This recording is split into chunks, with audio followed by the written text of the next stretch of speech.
This is St. Louis Cardinals baseball. And tonight from Chavez Ravine at Dodger Stadium, the Cardinals looking for a sweep. It's game number 3. The St. Louis Cardinals and the LA Dodgers. Jim Hayes is here. That's the Mad Hungarian, Al Raboski. I'm Dan McLaughlin. Welcome to Cardinals baseball. The St. Louis Cardinals winning games, but also winning a lot of series. They really have. 8 straight series wins for the Cardinals. That cures a lot of ills, but they're doing it in every aspect of the game. They're playing such fundamentally good baseball. They're scoring 5 runs per game. They're getting outstanding pitching. They're still hitting home runs. They've done that 14 straight games hitting a home run. And really every aspect of this team is much, much better. Look at that ERA, best in the National League. And the Cardinals will turn to an LA native tonight.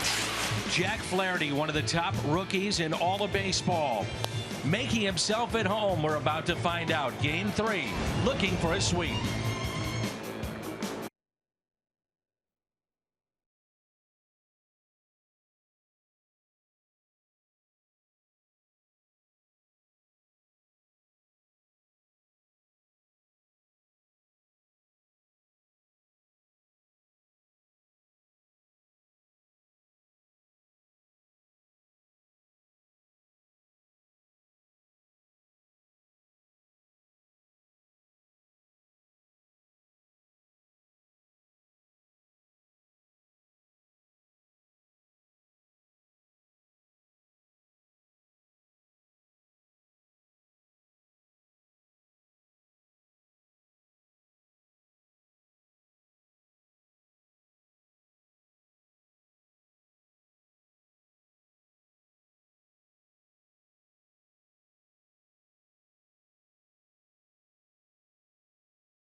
Wherever legendary MLB moments happen, Budweiser will be there. By Chevrolet, the #1 selling brand in the St. Louis area. Find yours at your Mid-America Chevy dealer.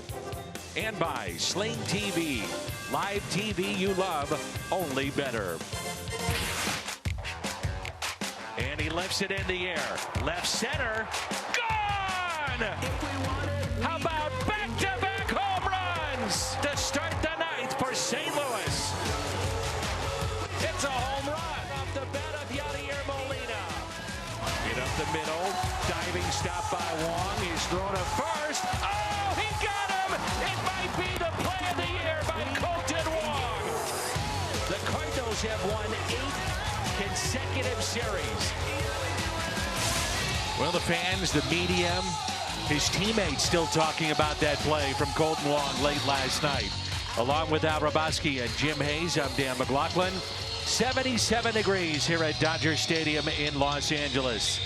And a familiar face back in a Cardinal uniform, Al, and that's Matt Adams, 18 home runs this year. Yeah, thrilled to be back with the Cardinals, where it all started for him professionally, and obviously he knows this team very well, and the teammates, they were all coming up together, many of them, and so he's in a pennant race right now and thrilled to death. Then he gets the salsa. The top of the lineup, it's Matt Carpenter, Yadier Molina, Jose Martinez. Then Jed Jerko batting cleanup, Paul DeYoung, Colton Wong, Harrison Bader, Jairo Munoz off the DL. He'll play left field. Marcell Ozuna on the disabled list. Jack Flaherty is the pitcher batting ninth. Walker Buehler, this guy's a good one, beat the Mariners in his last start. He allowed 1 run on 3 hits, 6 innings of an eventual 11-1 win for the Dodgers. Yeah, they've been talking an awful lot about him for a long time. #1 draft pick, back in 2015 out of Vanderbilt. Cardinals had a lot of interest. I'm sure everybody in the draft had interest in him, but taken in the first round, good fastball. He's got a really tight rotation on the breaking ball. Slider works good too. He won't throw a lot of changeups because it's too hard and he gets hit hard. Entered this season as the Dodgers' #1 prospect.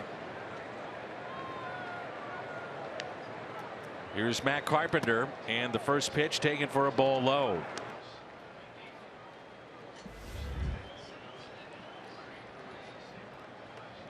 Carpenter with 34 home runs. That's 4 ahead of Nolan Arenado for the National League lead, and we'll see the Rockies' third baseman on Friday night. Good fastball at 97, and it's 1 ball and 1 strike. For Carpenter, he did not start the game yesterday. That was the first time he did not start since Game 2 of a doubleheader against the Cubs at Wrigley right after the All-Star break. And the 1-1.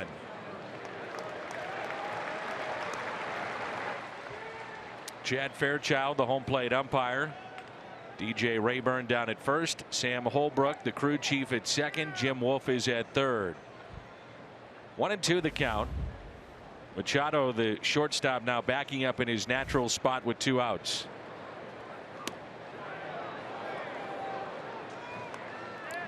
Buehler has a high spin rotation on his fastball and his breaking ball. And usually when he gets 2 strikes, he'll try and put you away upstairs with that fastball. The 2-2 pitch fouled back, and a good cut by Carpenter. It's been a fun series for the Cardinals. Carpenter part of that back-to-back home runs hit in Game 1, the 9th inning. Jerko and then Carpenter. Last night we saw the play by Colton Wong, and Mike Schilt and the Cardinals have won 14 of their last 17. Tied with the Indians for the best record in baseball since August 4th. A swing and a miss by Carpenter.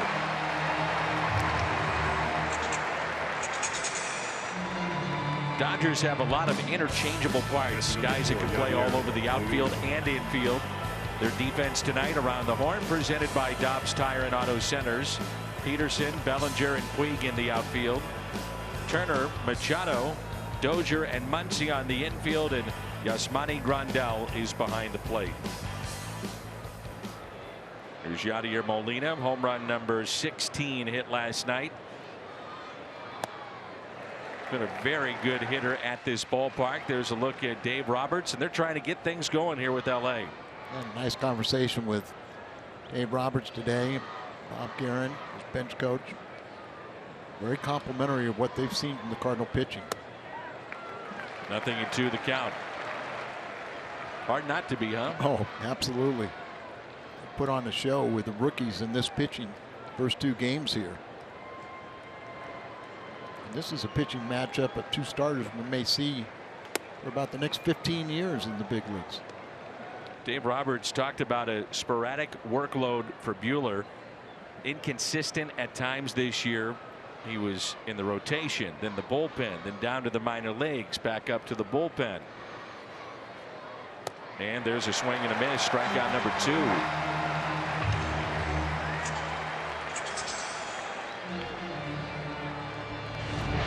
2. Cardinals have struck out a few more times than what we've seen recently in this first 2 games of the series, but they've had the home runs, they've had some timely hitting, and great defense will go along with that sensational pitching. Jose Martinez leads the club in runs batted in with 72. And he's 5th in average in the National League at 308. Freddie Freeman at 321. Getting to the point in the season that this late and you're in the top 5, you've got a chance at a batting championship. Well, think about it too. You know, he hasn't been playing every day, but yet he still leads the team in batting average and also in RBIs. You can't keep him out of the lineup now. And a chopper to Manny Machado. 1, 2, 3 go the Cardinals. We're in LA. Jack Flaherty grew up here. He's pitched in high school at this ballpark. Cards and Dodgers, it's game 3.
Starts just 2 runs in 19 innings in those 3 games, coming off 6 shutout innings, a win over the the Brewers in his last start.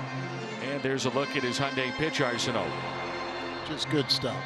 Struck out more batters than any Cardinal in his first time he starts. You know, he's just been out there beautiful. His first career 26 starts. And when you look at his where he ranks among rookies, he's the top 3 in everything and leading in some very important categories like batting average, against, wins. He's tied for first. Strikeouts, he's first. ERA second. Innings pitched second. Starts third. 134 strikeouts for Jack Flaherty, who attended nearby Harvard Westlake High School here in LA. pitched on the same team as Lucas Giolito and Max Fried, a couple of guys that have seen big league action and highly thought of prospects. This is his first start against the Dodgers. First time he's been on this mound since 2013. Threw a shutout in the Southern Section Division I championship game. So this has got to be a thrill for him. Yeah, good slider right in there. He also drove in the lone run in that 1-0 victory. Not bad. His senior year, he was 23-0 with a 0.63 ERA. That was over his final 2 seasons, and 35-3 through his high school career. Here's a 2-2 pitch. Jock Peterson at the plate. And he's now 1 for his last 19. A strikeout to start the night for Flaherty. The Dodgers lineup: Peterson, Turner, and then Machado. Bellinger, Dozier, Muncy, Grandal, Puig, and Buehler.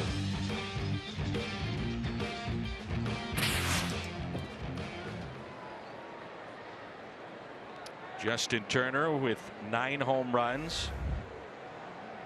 He's been dealing with injuries again this season, but when he's in the lineup, he produces.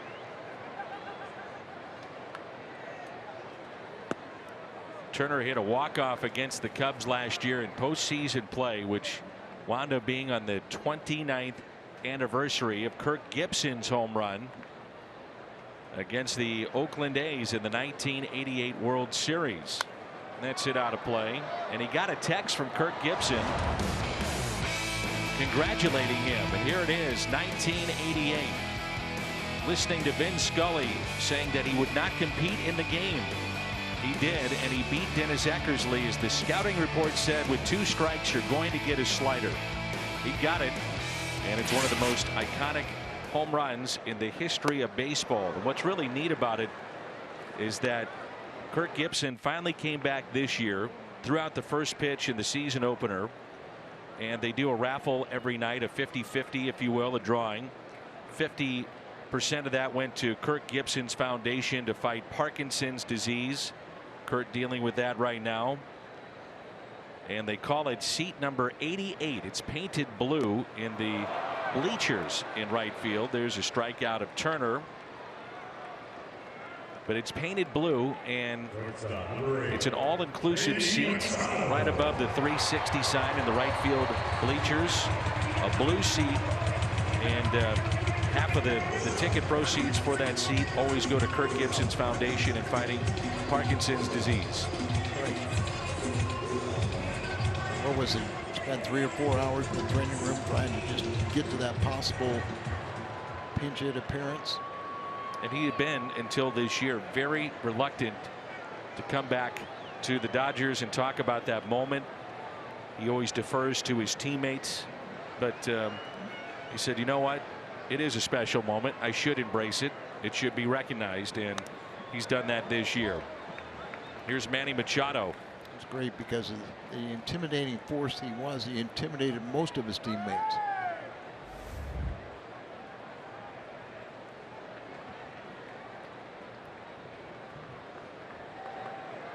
Machado has driven in 7 in his last 7 games.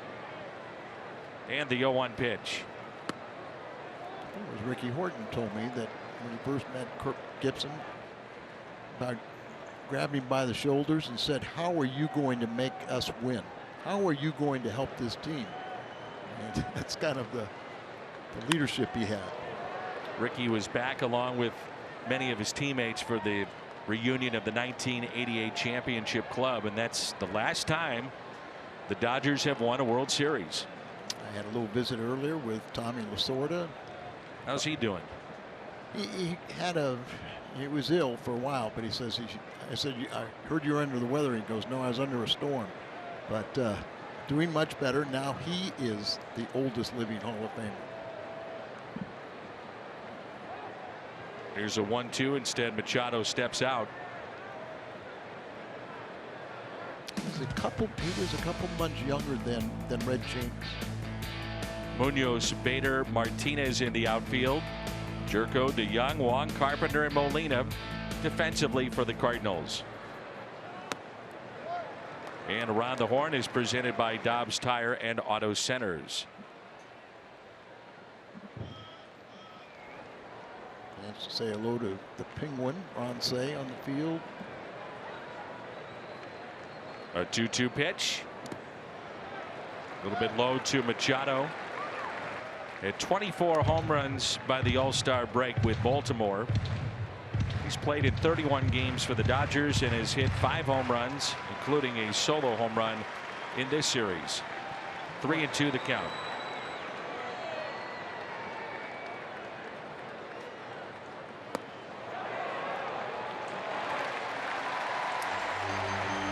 And a 2-out walk. Trying to get him to chase the slider right there. Machado's hit 424 with 3 home runs against the Cardinals. Playing with Baltimore and then in this series.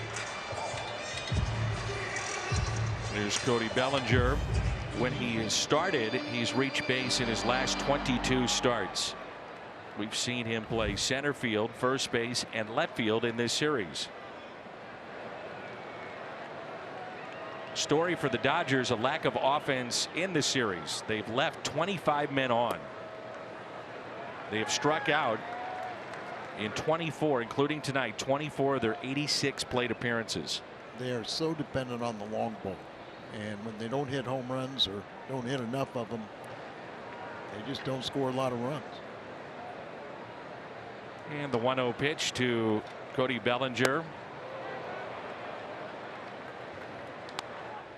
They come in 3 for the last 21 with runners in scoring position. So you get the story. The Cardinals pitching has done a nice job, and Dave Roberts looking for some offense. They got a manager there that, you know, is very positive, and of course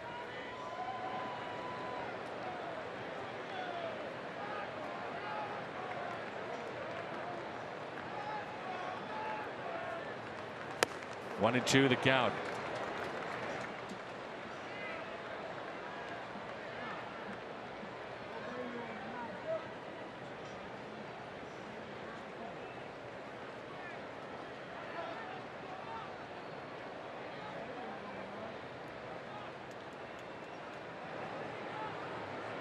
One ball and 2 strikes.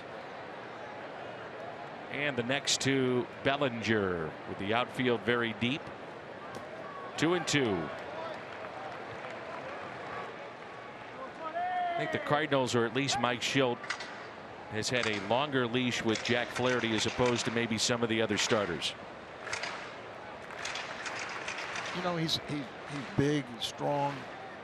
You know, he is only 22 years of age. But it just seems like, you know, he's always keeps himself in a game, and his pitch count doesn't get away from him as much as some of the others. Tim Levesque is the minor league pitching coordinator of the Cardinals, and boy, does he deserve a lot of credit for what's going on here. And Gary LaRocque and those in the minor leagues developing these pitchers to not only get to the big leagues, stay, compete, go into a rotation. Tim has been very good in that regard. Runner goes on a 2-2. It's a check swing, and he did go. So 3 strikeouts for Flaherty here in the bottom of the first, and there's no score from Dodger Stadium.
You could stream games live on your mobile device. Download the Fox Sports Go app, log in, and stream the Cardinals.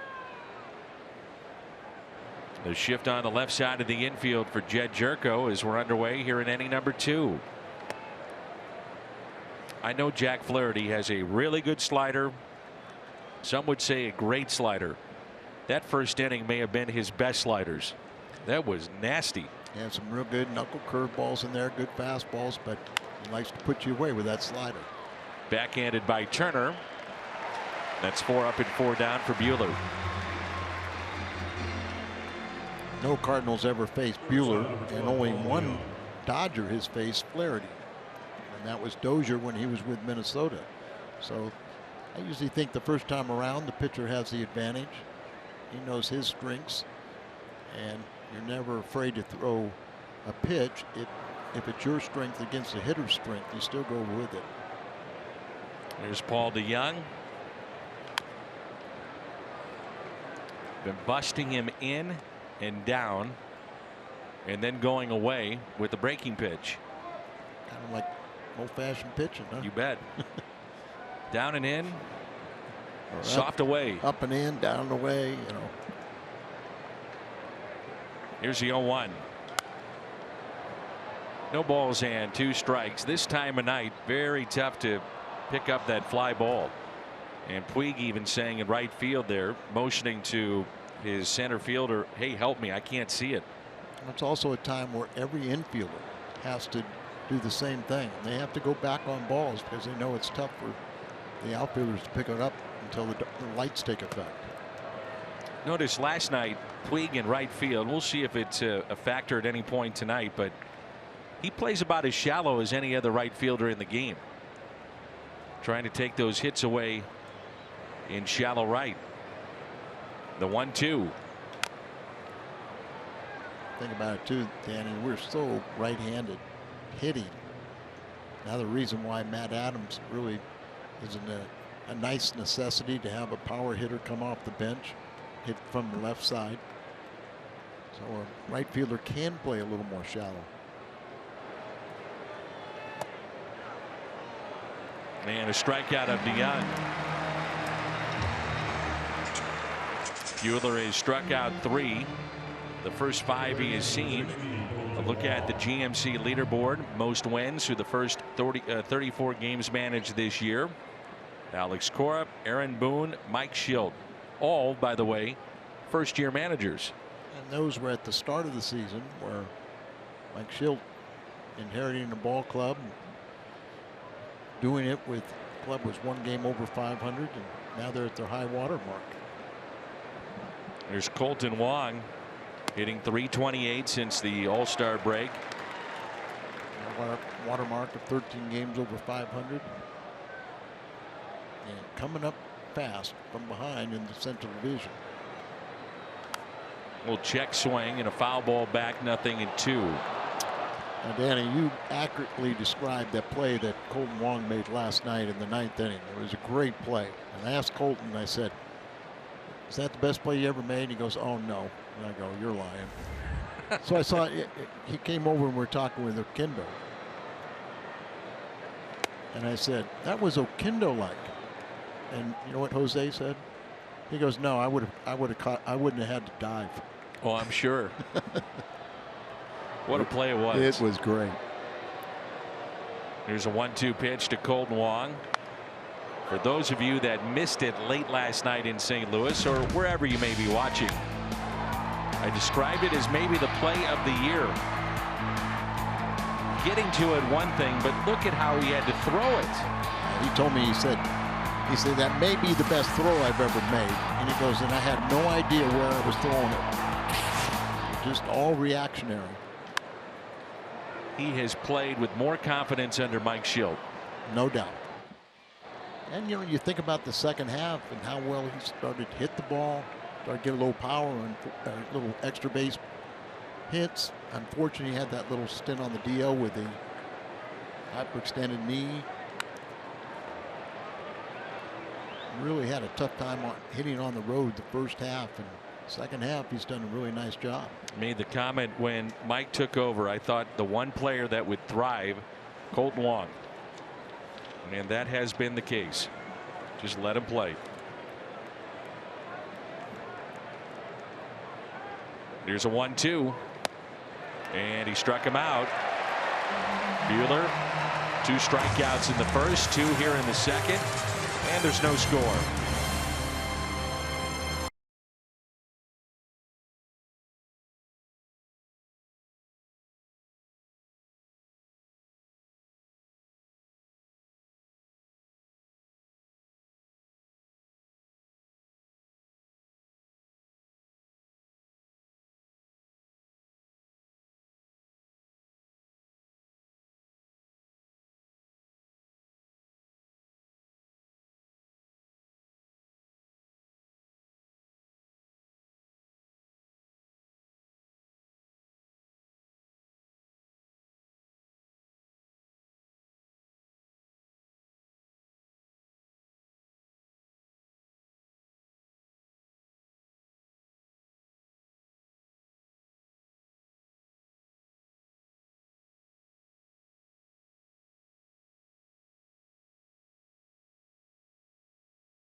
Martinez, scary situation with a comebacker last night. More on those two. We check in with Jimmy. Well, Marcel goes on the 10-day DL with right shoulder inflammation. Marcel told me he's been dealing with the shoulder issue for about 2 years now, but it got to the point that doctors wanted to take another look at it. Mike Schultz said Ozuna got an injection this morning, which will reduce the inflammation, and he'll have 5 or 6 days of limited activity before resuming baseball-related work. Ozuna said he's hoping this will put his shoulder issue behind him so he can contribute down the stretch. As for Carlos Martinez, scary situation for him last night. Carlos says he's feeling better today. The x-rays were negative. He even got a workout in today. He said after that ball hit him at 110 miles an hour, he blacked out for about 30 seconds and then came to when he heard Marcell Ozuna's voice, and then he was fine. Dan.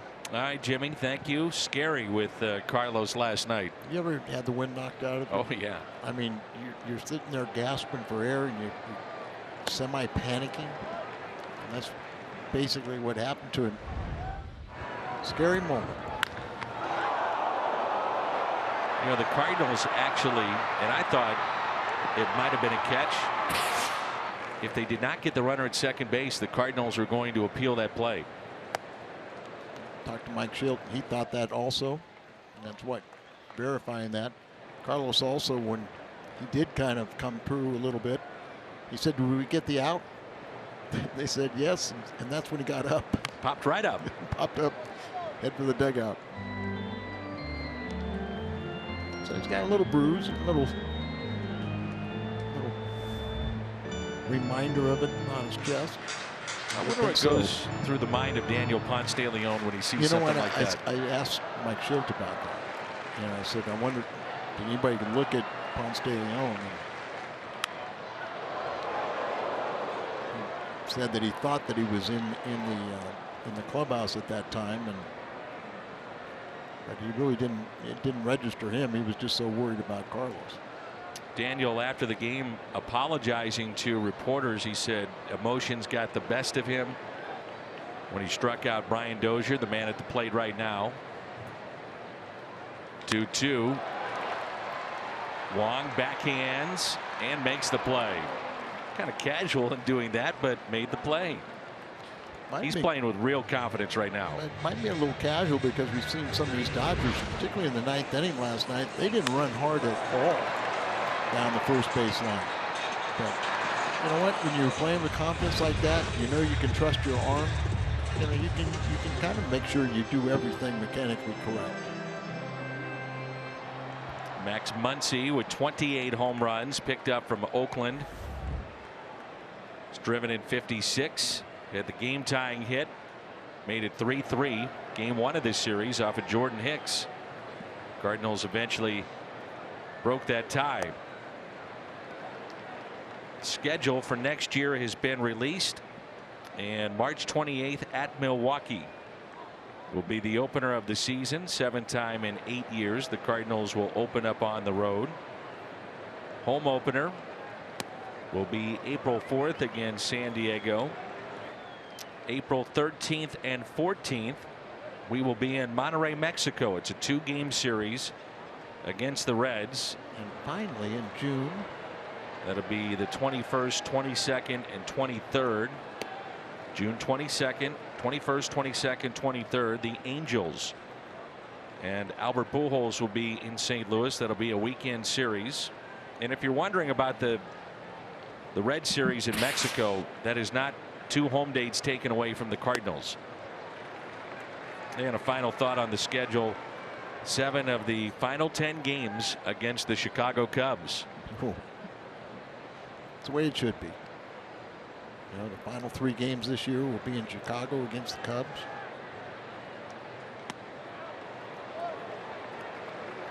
Full count on Muncy. It's about time that Cardinal fans get to see Albert Pujols back at Busch Stadium. Last time he was there was 2011. Swing and a miss. Flaherty gets the strikeout, his 4th of the night.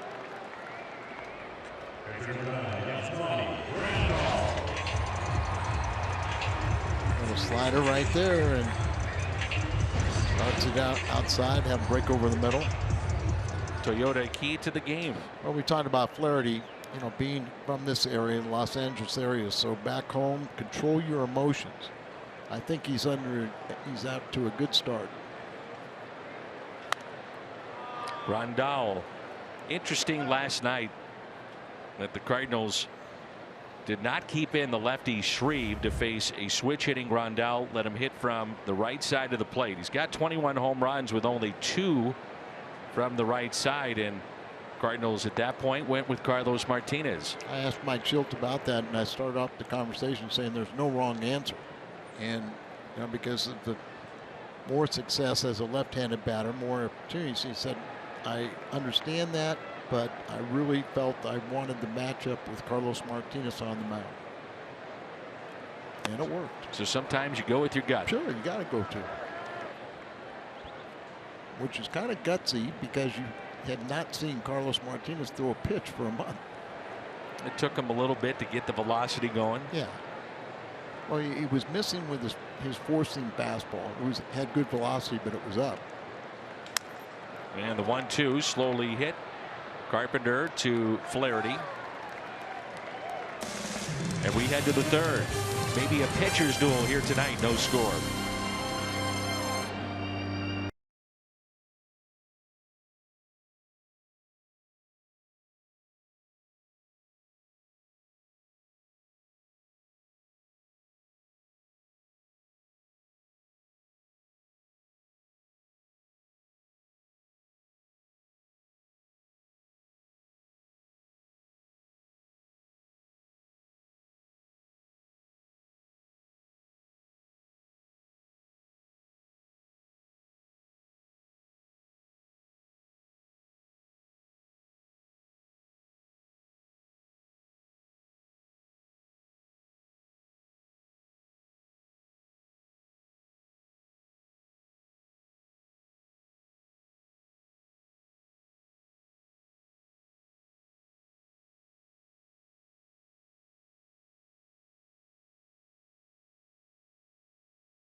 highlights, roster updates, and more. RBI Baseball 18. Available now. Learn more at RBIGame.com. Rated E for everyone. Here's Harrison Bader. Buehler has struck out 4. It's Bader, Munoz, and Flaherty. 7, 8, and 9 for the Cardinals.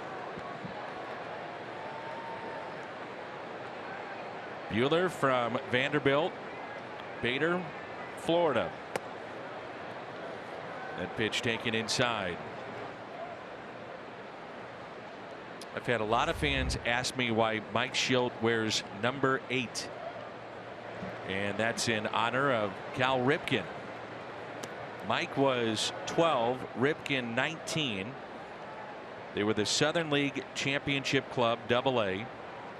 In the Orioles organization. Mike was a clubhouse attendant and proudly will tell you, I used to shine Cal's shoes, and then went and worked in the scoreboard for 8 years. His mother was an administrative assistant to the Crockett family, who owned that team. Now you're saying, okay, who are the Crockett's?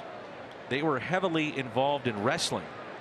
So on the grounds crew at AA, you had Ricky Steamboat, Dusty Rhodes popping in, Ric Flair, and grounds crew. Yeah, well, there's a couple of them. Klondike Bill was on the grounds crew, and Mike got to know all those wrestlers, and so he was very tight. And there's a first base runner of the night for the Cardinals, but very close to Cal Ripken. And he tells a great story when Cal broke the consecutive game streak. He was a high school baseball coach at that time. Goes to a scalper on the night that he tied the record.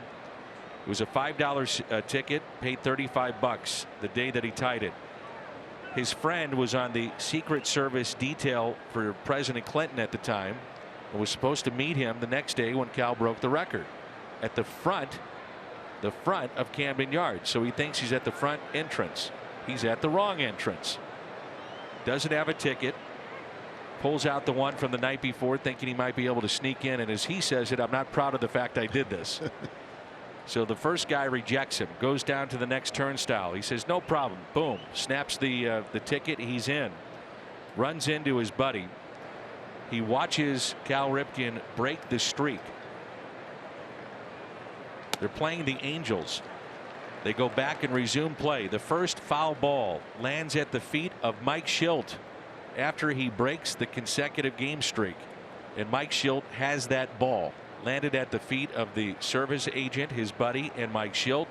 There's a special inscription from Cal Ripken, and he said it's one of his best pieces of memorabilia, if not the best he's ever received. Pretty incredible. He didn't run into you that night because you were there. I was there his retirement night. On retirement.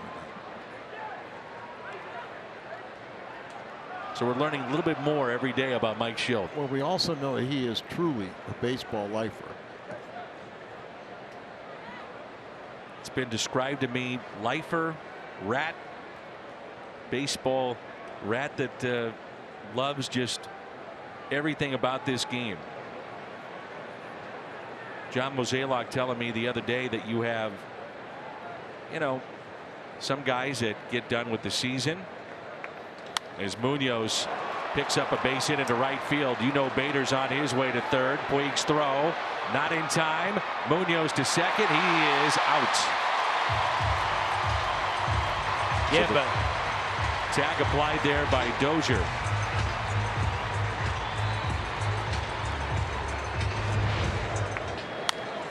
Good piece of hitting right here, and you know, as you said, with Bader's speed, he's going to go. Puig loves to throw. And now he's become more accurate as he's been around the league a little bit longer. Remember, he used to just fire the ball any place. And a heads-up play to get Munoz trying to do a little too much.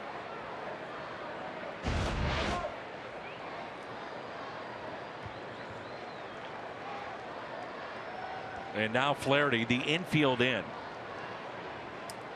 You can tell the way these two young studs are pitching right now, runs could be a premium. And Flaherty lines it down the right field line, foul. But John Mozeliak, just to finish the thought on Mike Shildt, said he's one of the guys that will call Mo and say in the offseason, I have an idea. I have a project. I don't want time off. What do you think of this? What do you think of that?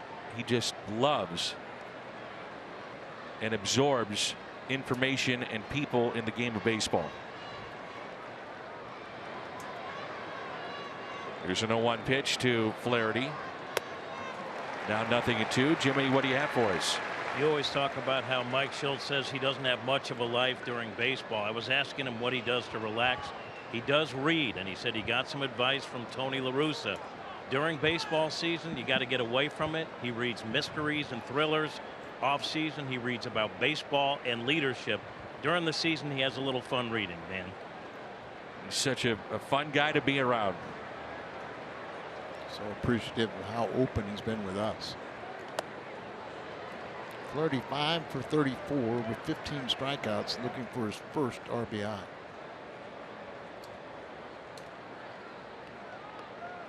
Bader, your runner at third base. Great speed there.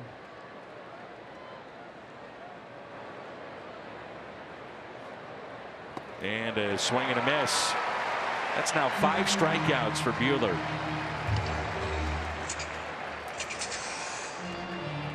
On the run, teaming up with the Cardinals to bring fans $6 tickets. Cardinals host the Pirates on August 28th through the 30th. $6 tickets. Thanks to On the Run, Cardinals.com/6.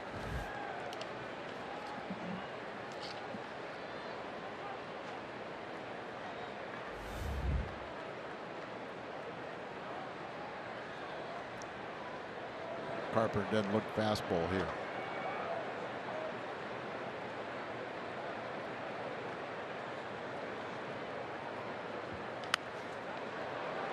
In on his hands and popped foul and out of play. Mike Shildt right now the only Cardinals manager ever to win 23 of his first 34 decisions.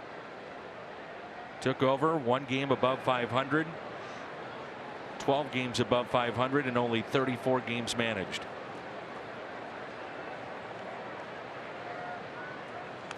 Nothing at 2 on Matt Carpenter.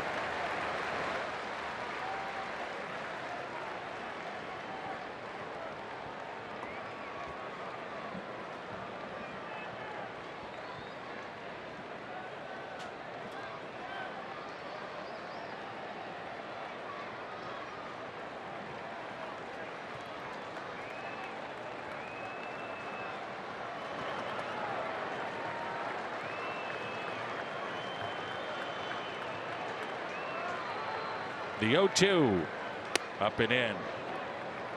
That's what he likes to do a lot with 2 strikes. He's going to try and elevate the fastball, get you to chase it, and you also know he has that good slider that you'll try and get hitters to chase.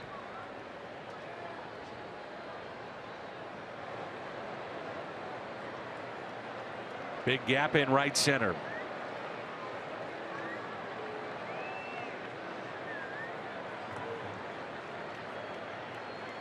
And it's 2-2.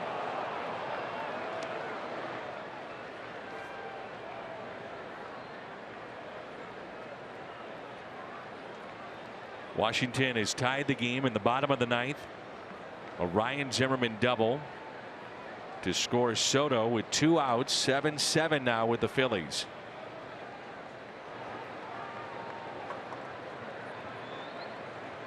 The 2-2. Just missed. Milwaukee a winner today over Cincinnati 4-0. Peralta now 6-4. Robert Stevenson took the loss. Yelich was 4 for 4 in that game. They're in the bottom of the 5th. Colorado leading San Diego 3-1. All those of interest to the Cardinals.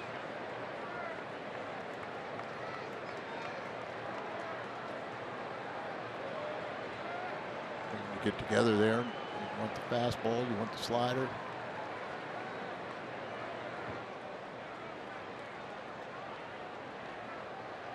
From 0-2 to a full count. This time he got him. Strikeout number 6 for Buehler. Cardinals strand a runner, their first of the night.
Run saved.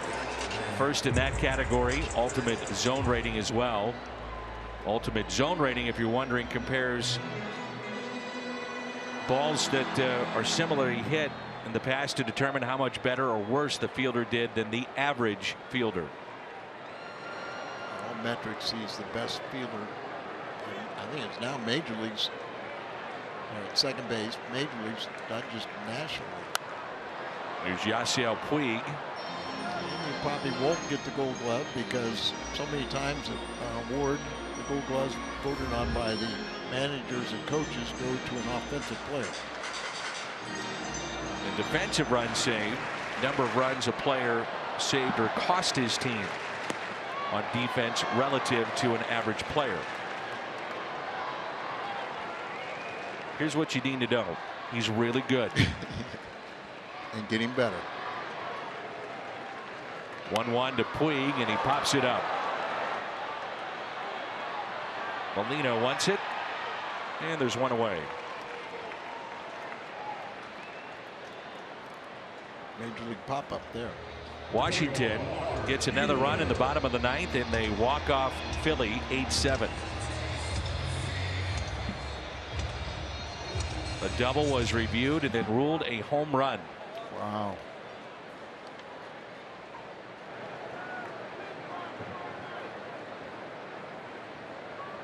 Walker Buehler hitting 138.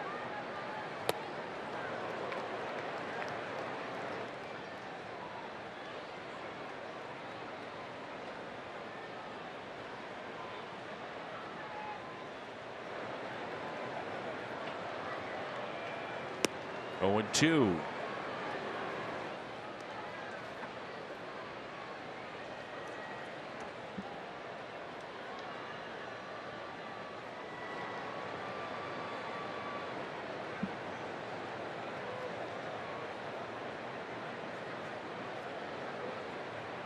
Second base umpire Sam Holbrook, the crew chief, asked to moved a couple of steps to his right, and the 0-2 pitch.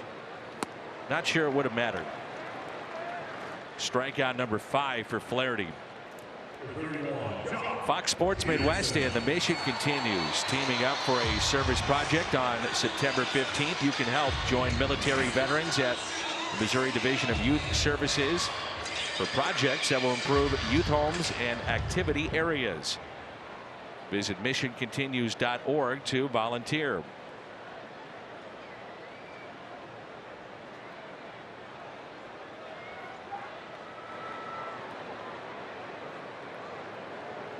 Jock Peterson won for his last 19 after striking out back in the first.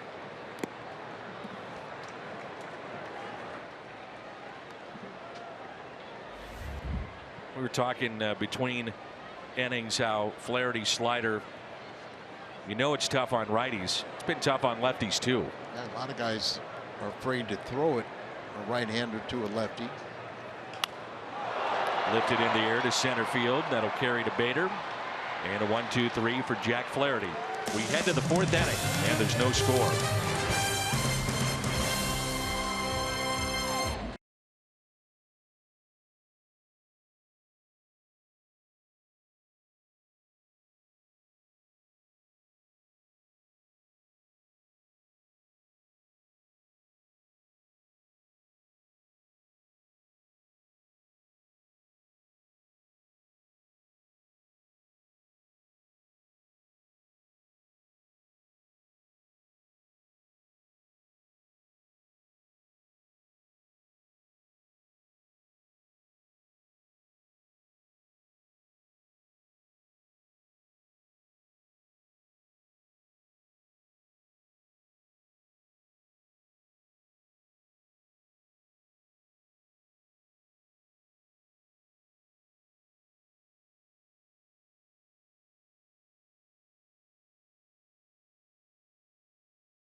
Washington University physicians, national leaders in medicine. And by Toyota, let's go places.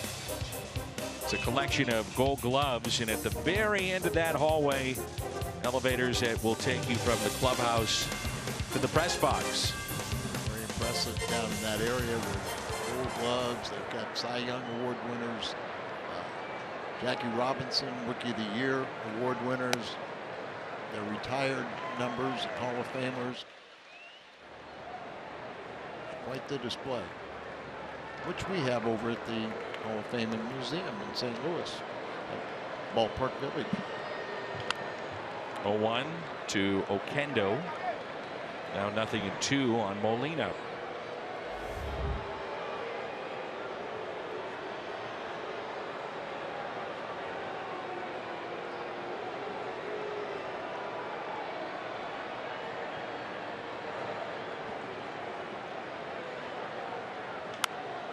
And Yachty pops it up to the right side. Out of play. Uh-oh. Max Muncy goes flying into the seats.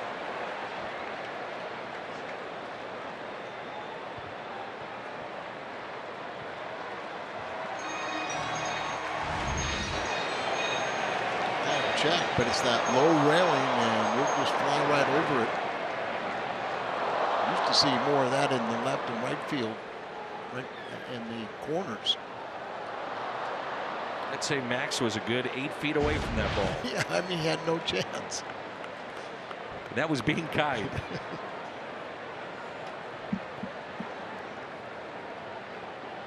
Oh, 2 fouled back. Another big crowd here at Dodger Stadium. And here at this ballpark, Cardinals with at least 120 plate appearances at Dodger Stadium. Keith Hernandez, the best Cardinal average, then Molina and Brock at 308. Pretty good company. I was trying to think, and maybe you have some names. Speaking of the Cardinals Hall of Fame and Museum, who goes in next year? Dan, I just keep on looking. Everybody that failed to get in that was on the ballot all deserved to go in. So, I mean, do they wait a while before they go back and? It'll be some of those on the same ballot. Sure. They should be. I would think, well, 2 that come to mind for me. If you're the all-time saves leader for an organization, Izzy. Yep, I think Izzy's got a great shot and should and will get in. I've said Keith Hernandez for a long time. That's it down the right field line. Puig over and makes the catch.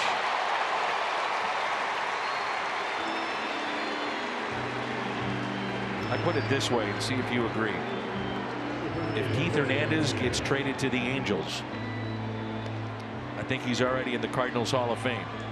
But he goes to the hated Mets in the time in which that rivalry is at its peak, and had big games against the Cardinals, and a lot of fans remember that.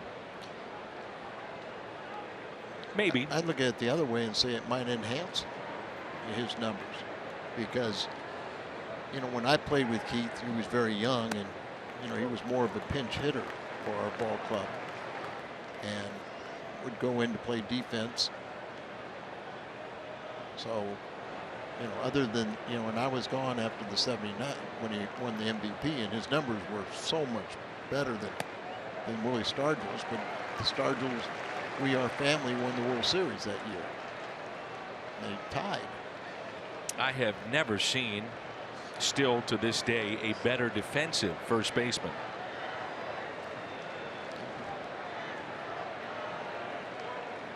Of course, I laugh because I can remember several times after a pinch hitting appearance that they had to get him out of the shower with shampoo still in his hair to tell him, hey, you're playing defense. Get out there. And good thing he could get dressed very quickly. Here's a 1-2. Hit to the right side. Diving stop by Dozier and gets Martinez.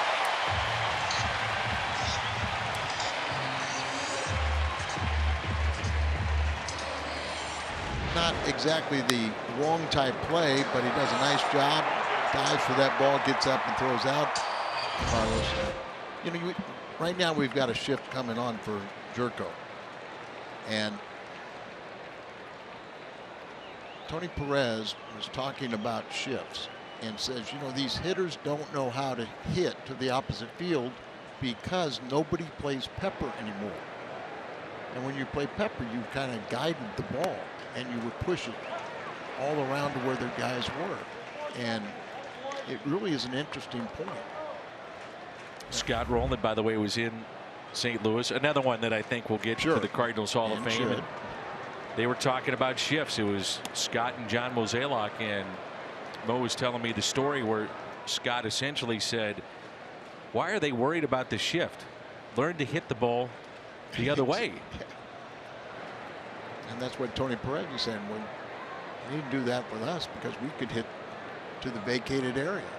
We knew how to push the ball to the opposite field.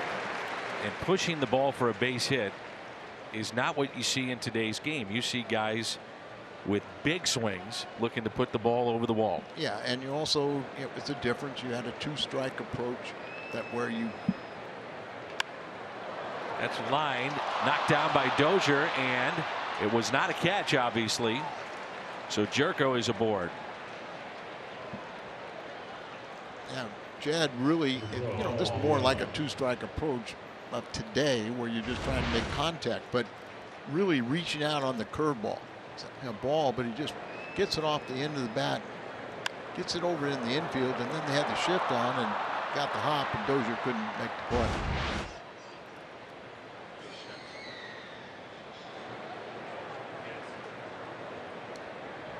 It is a base hit knocked down by Dozier, but ruled a hit. Wow. Here's Paul DeYoung. Happy for Jerko. That's my reaction. Wow. Wow. I'm with you. So he took one step to his right, short hop, missed it, and it's base hit. I think John Tudor's got a shot. Roland, Hernandez, Izzy. Pretty good names. Just like I said, everybody that's been on the ballot, you're right, is worthy of entrance and will get there at some point. Here's an 0-1. And DeYoung gets underneath it. Machado going out a few steps and makes the catch. Midway through 4. Good ball game. No score.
Cold long last night. More on that. We check in with Jim. Yeah, you're absolutely right, Dan. His teammates still raving about it today.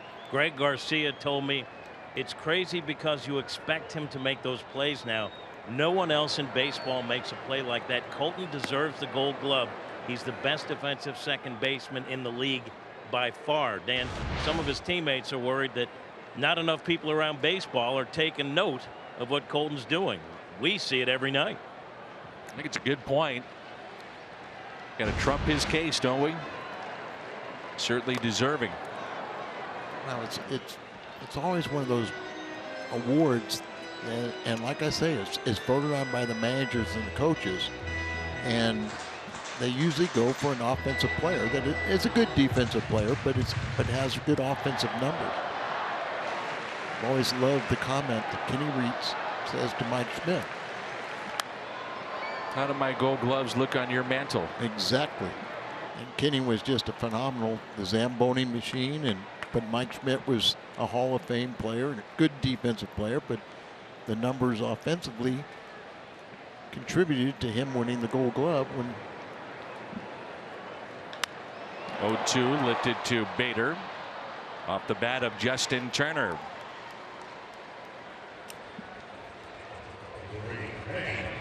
One of my favorite things about coming to Dodger Stadium for so many years was visiting with Vin Scully and also visiting with Jaime Jaireen, who is not as well known, but among the Latino community, he is their Vin Scully times 10. He is like a member of their family. There he is on the left, and he's now in his 60th year of calling Dodgers baseball. He's one of 3 Spanish language broadcasters in baseball's Hall of Fame, the longest tenured announcer, by the way, in baseball, and pretty amazing story. Came from Ecuador. That to me is the most amazing thing, is where did he learn baseball? And Walter O'Malley hired him. He was telling me this the other day. And Walter O'Malley told him, you have 1 year to learn the sport, but I need to have someone that understands the game and can get to our Spanish speaking fans. So O'Malley gave him 1 year, and he was doing some traffic work and weather and those kind of things, and that's how he was discovered by the O'Malley family. And then for 8 years, Vin Scully was on the road with the team, would be broadcasting the game. He would take it in and then simultaneously deliver the broadcast here in Los Angeles in Spanish. And now he travels with the team, and as I mentioned, 60 years with the Dodgers. He's over 80 and sharp as ever, and one of the nicest men in the sport. Absolutely. I've known him for a long time, and always one of my favorites. He's just a perfect gentleman. And we're happy to have Spanish radio in St. Louis now. It's been great. And you can get that on the app. So, for instance, Jose Martinez was telling me his family always listens in Venezuela. And a swing and a miss. A big rip by Manny Machado, and that's strikeout number 6.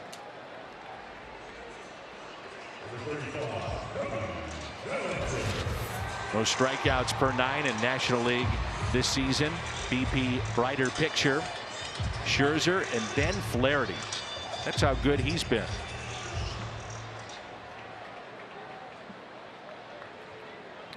It was Strasburg, by the way, going tonight for Washington, and Scherzer going tomorrow night for the Nationals against the Phils.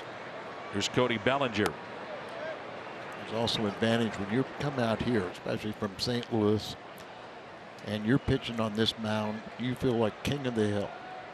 The weather is so cool. You feel invigorated. You never get tired. You know, you got the big crowd. It just keeps on energizing you.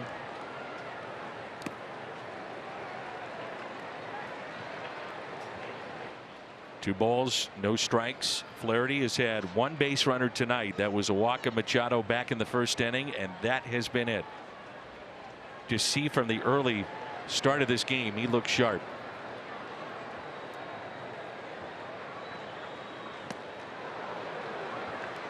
Well, it's just so impressive. You know, here you are, independent race. You start 3 rookies against another team that's independent race. And to see the poise, not only the stuff that they have, but just their mental sharpness, the way they handled themselves on the mound. You know, Flaherty's got that little, what I'll call a, maybe a mean streak or something. And that's something that Ponce de Leon should never apologize for. Showing emotion when you get somebody out. It's an emotional game. And he had a couple jams he had to get through, and it's only natural to show that.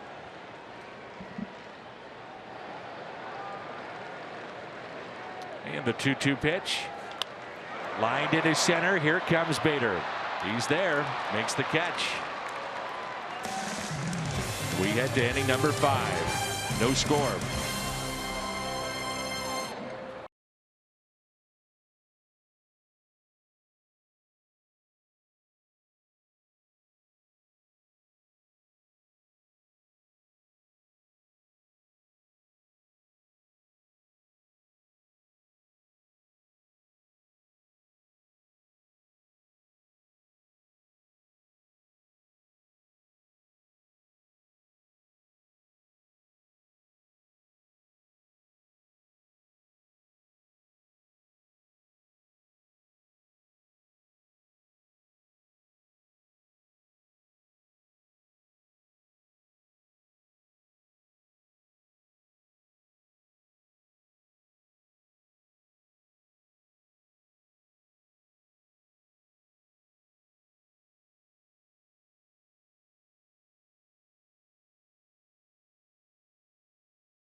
Flaherty and Walker Buehler, the two starters tonight, and they've lived up to the hype so far.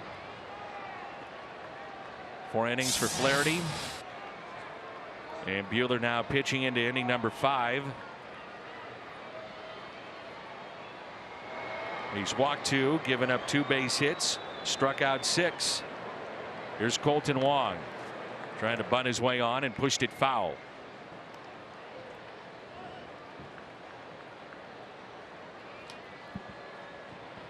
Cardinals without Marcell Ozuna.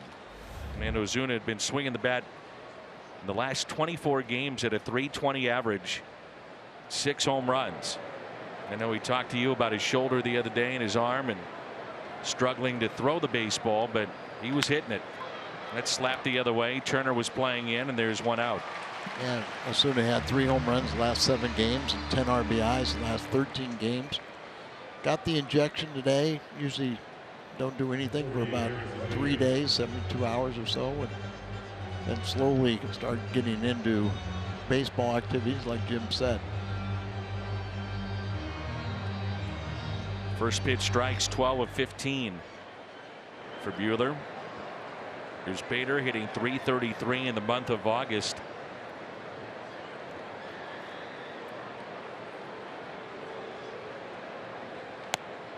Talked a lot about Wong's defense. Are we seeing the emergence of the best defensive center fielder in the game? Maybe. You know, he's tied for first in the major leagues with 5-star catches. He's had 6 of those and first in outs above average. 17 of those. And you know, you're talking about somebody that's probably played less than half the season. Gets good jumps, but even if there's a false step or two his speed makes up for it. And he's fearless and diving for a ball, and I haven't seen one get by him. Had a play last night, a ball that was scorched 110 miles per hour to center. He tried to come in thinking he might be able to make a diving catch, but put his chest in front of it, kept it in front. He's willing to take those chances. Into center, and it's Bellinger.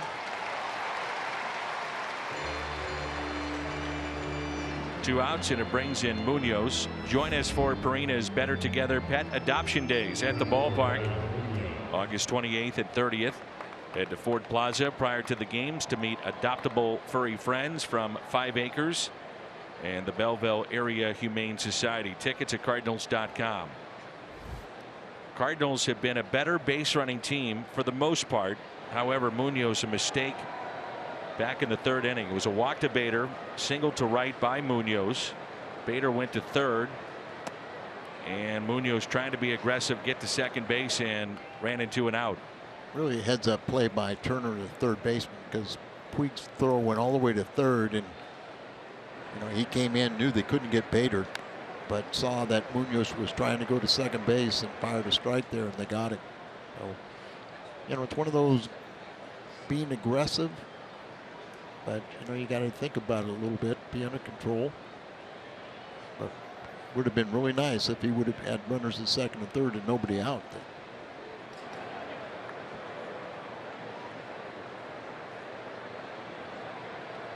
And that's hit sharply to 3rd, taken there by Turner. Cardinals go 1-2-3 midway through 5, and there's no score.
Be reproduced or retransmitted in any form, and the content descriptions of this game may not be disseminated without the express written consent of the St. Louis Cardinals.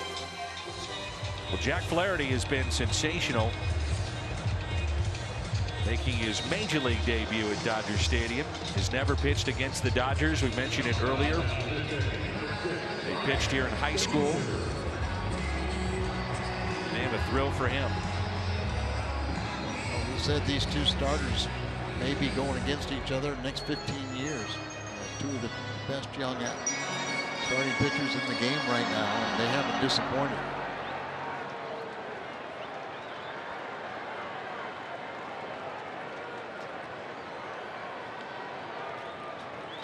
And a good fastball. A strike, and we're underway here in inning number 5, the bottom half. Brian Dozier, Max Muncy, Yasmani Grandal. Had 2 hits in this game, both for St. Louis.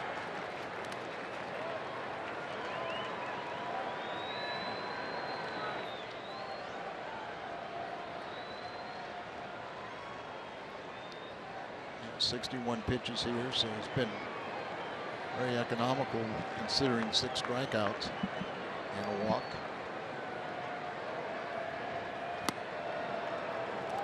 One and 2 the count.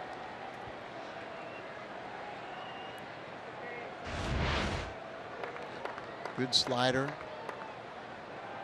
Also throws a knuckle curveball, live fastball. And he struck him out. 7 tonight for Jack Flaherty. Sunday, September 2nd. 12,000 kids, 15 and younger, entering with a ticket. Take home their very own Cardinals Bear, presented by Build-A-Bear Workshop. Cardinals.com/promotions.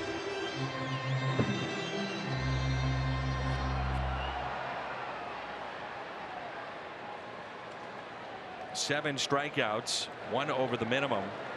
Had a walk to Manny Machado back in the first. There's ball 1 to Muncy. He struck out back in the second. Adam Wainwright on a rehab assignment, 3 innings, couple of hits, no runs, 3 strikeouts, no walks. That was 44 pitches for Double-A Springfield. They were playing at Northwest Arkansas.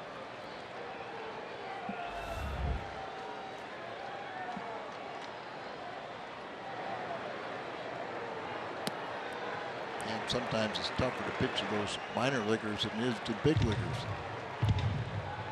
You're trying to get your work in, you're trying to work on things. They're just sky high facing a major leaguer, especially somebody with a pedigree of Adam Wainwright.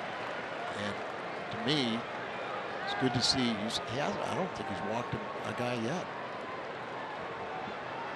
3-0 pitch. 3-1. Colorado over San Diego. That's now a final. Gray now 10-7, picked up the win for the Rockies. Desmond 2 for 3. 2 runs batted in and 2 runs scored in that game. Good pitch. The 7 strikeouts for Flaherty.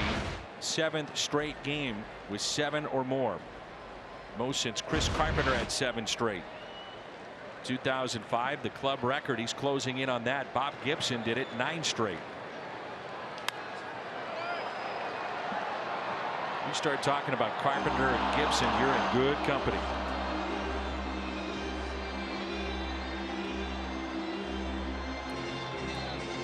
Obviously, you're in good company. But Gibby did it in the 70s. He became the 2nd man in baseball to strike out 3,000. 3-2 pitch and a grounder foul.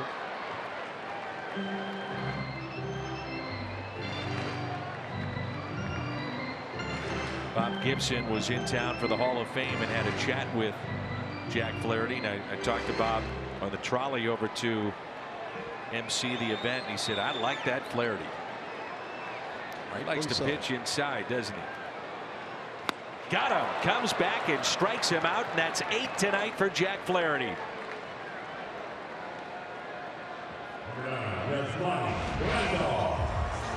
Come all the way back from 3-0. Another slider.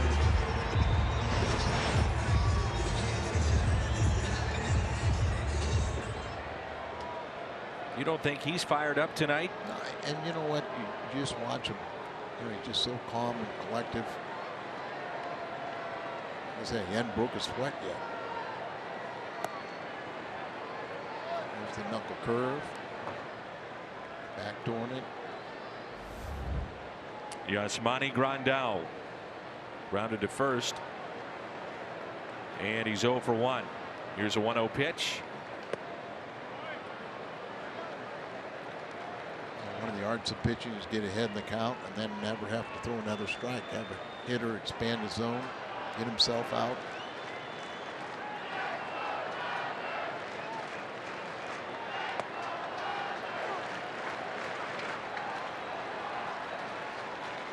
spray chart powered by AWS.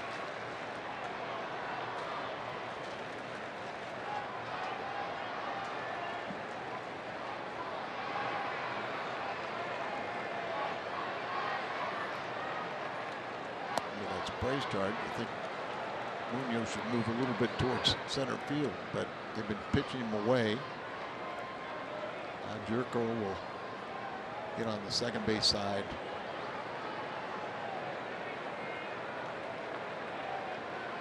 And the 3-1 pitch. So he's come back twice now at 3-0 to run the count full. Struck out Muncy, and he's trying to strike out the side here in inning number 5. Don't want to make a habit of it, but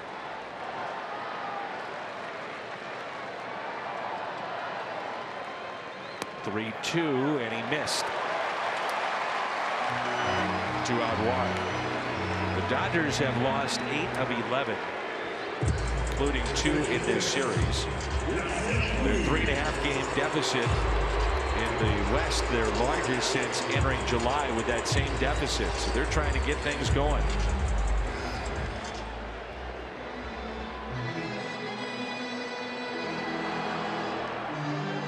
Two walks by Flaherty, the only base runners he's had tonight. Yasiel Puig popped out to Yadier Molina. First time up, and he's 0 for 1.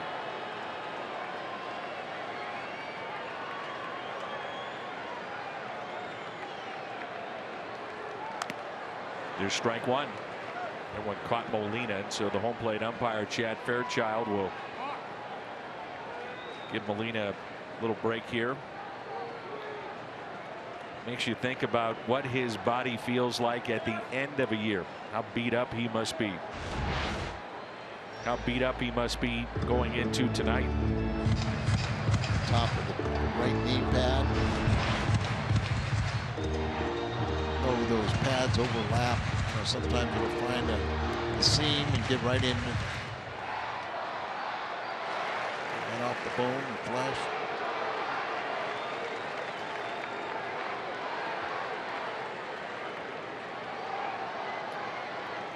0-1 pitch to Puig.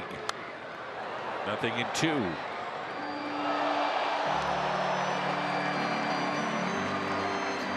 Time to find an ATM?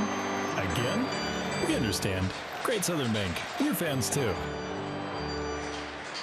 0-2 the count on Yasiel Puig.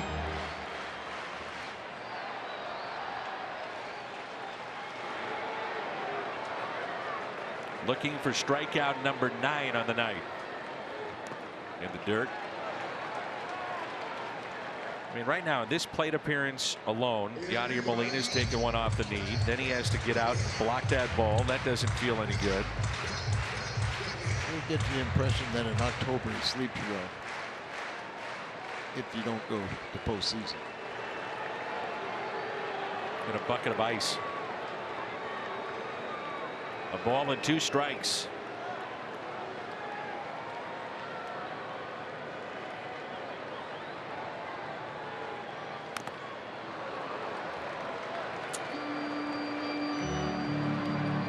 Caught Molina again. The other thing I think about with all these hard throwers, and in particular Hicks, and we know about the gruesome injury earlier this year in the foul ball that was a nasty one, but just the beating of the hand.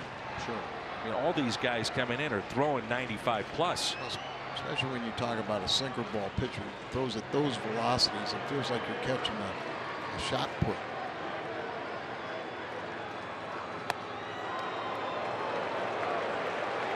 2-2 the count. Like a pretty good pitch.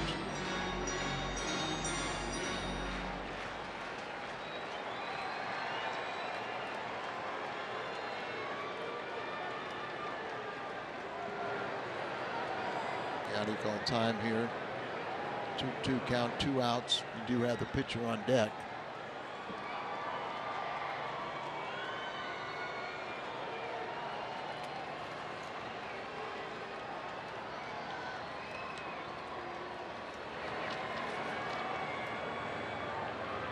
The 2-2. overthrow it, but Gotti's trying to throw that pitch right there, knowing that there's the pitcher on deck. You aren't going to try and necessarily throw a strike. You don't want to walk another man, but you're going to have to hit my pitch down and away. More than likely the slider or a fastball down and away off the plate. Pitch number 25 of the inning coming up.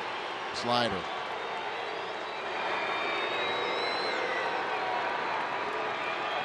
Strikeout number 9. And Puig snaps the bat over his knee. And we head to inning number 6. 9 strikeouts for the LA native, Jack Flaherty.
That benefits St. Louis. Philly goes down. No score here. Arby's game summary. Pitchers duel with Buehler and Jack Flaherty. I have to remind myself, Jack Flaherty does not turn 23 until the 15th of October. He's 22. Can we buy stock?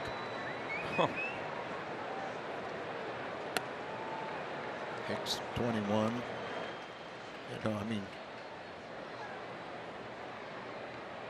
to do what they're doing up here with the poise. And Flaherty sends a fly ball into right field. Puig with the catch.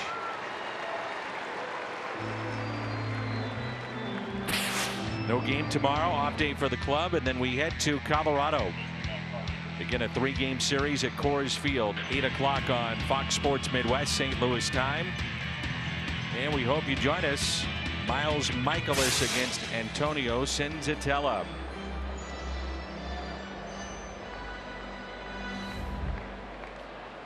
So a couple rookies, a pennant race here in late August. Buehler and Flaherty. Carpenter is 0 for 2 with a pair of strikeouts. And ball 1.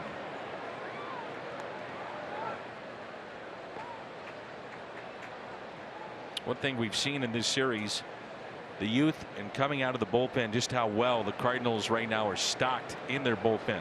It's been remade overnight and a difference maker in the series.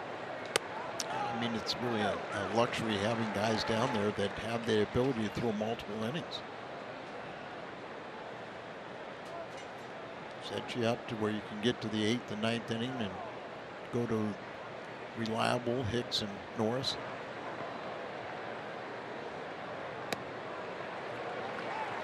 Be interesting if the Cardinals do get a save opportunity tonight, if Bud Norris would be able to get it going. Now, a lot of times he'll inform the club late after playing catch and then doing more work to get loose and blood flow and all those things to get ready for a game that he is available. 1-2 the count on Carpenter, and he strikes out for the 3rd time.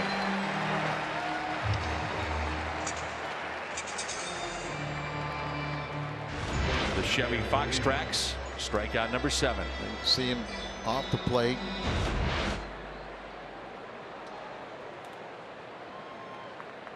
Two young guys are executing their pitches, leaving very few pitches in the middle of the plate, and if they are, they're up with power fastballs up above the strike zone. So 2 outs and nobody on. Yadier Molina.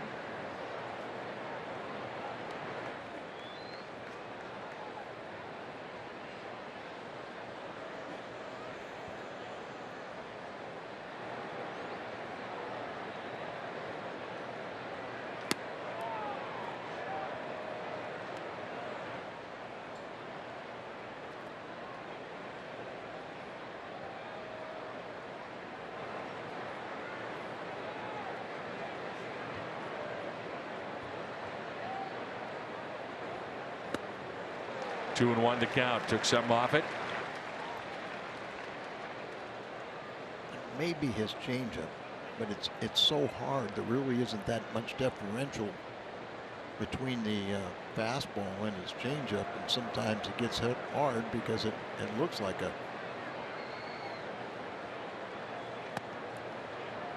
Jose Martinez at the on-deck circle.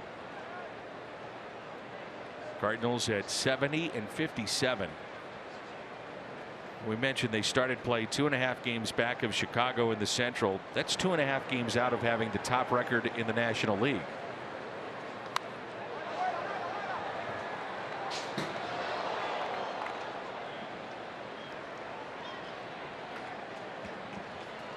Three and two the count.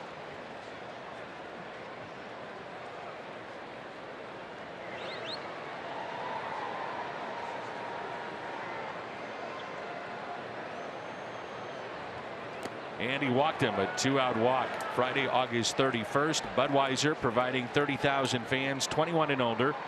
The 8th Stein in the championship series, highlighting the Cardinals' 1982 World Series championship over the Brewers.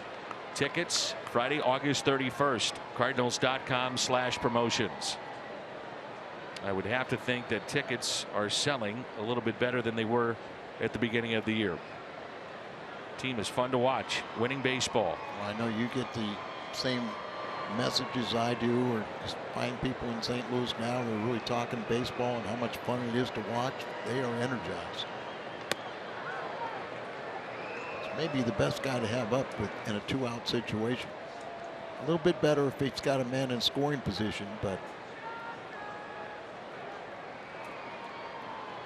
that's when he is money.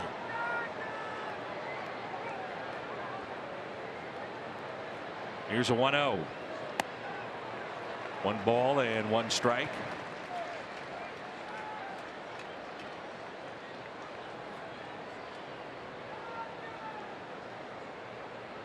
Jed Jerko at the on-deck circle.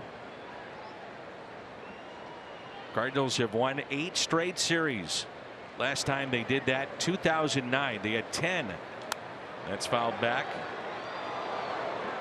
Currently under Mike Schilt, 9-2 on the road, and winners of 7 in a row.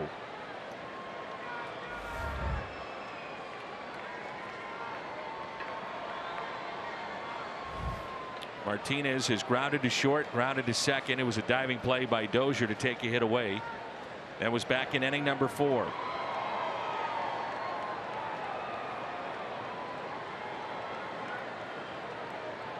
short lead at first, and the 1-2 pitch. Spoiled.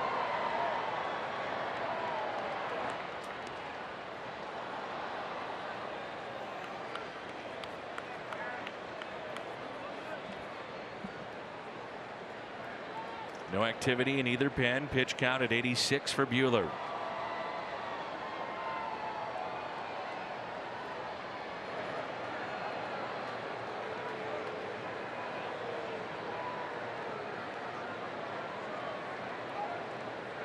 The 1-2 up and in, 2 balls and 2 strikes.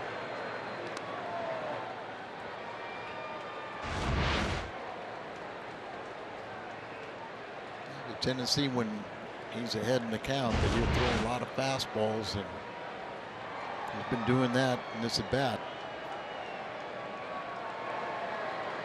All fastballs. Big gap in left center, and a 2-2 pitch. Stays away, did not go. Full count. Yachty off with this next pitch. Good job laying off that slider. The first breaking ball is seen in the sequence.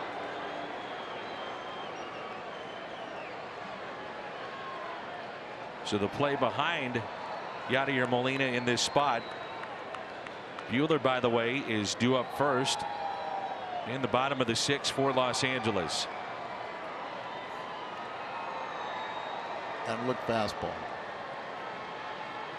Adjust, and he does a good job fouling off pitches. There goes Yachty, and it is a fastball and a strike taken. 8 tonight for Buehler. Midway through 6, and there's no score.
Baseball brought to you by T-Mobile. Jack Flaherty developing into a story here along with Buehler. The Dodgers and the Cardinals are scoreless, and both pitchers have been outstanding. 9 strikeouts for Jack Flaherty and counting. Flaherty has only walked 2 men. Those are the only base runners. As you said, struck out 9. Buehler, only 2 hits allowed, and he's walked 2. Really, it's the pitching duel we thought we might see.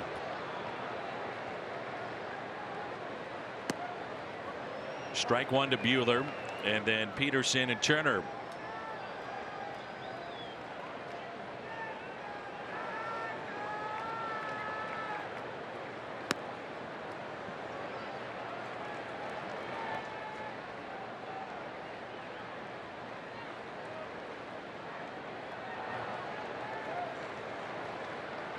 The 1-1.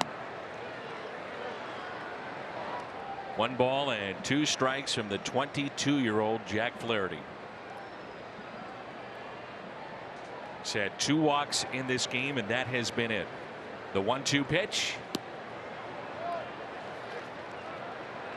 Looking for strikeout number 10. They're stretching a bit in the Cardinals bullpen just in case. Pitch count at 88. And the 2-2.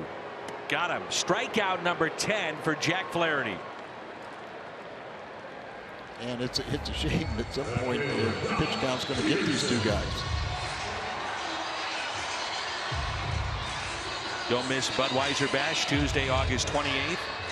Budweiser Terrace, live music. Get an autograph from Ray Langford and a bobblehead. Tickets at cardinals.com/budbash.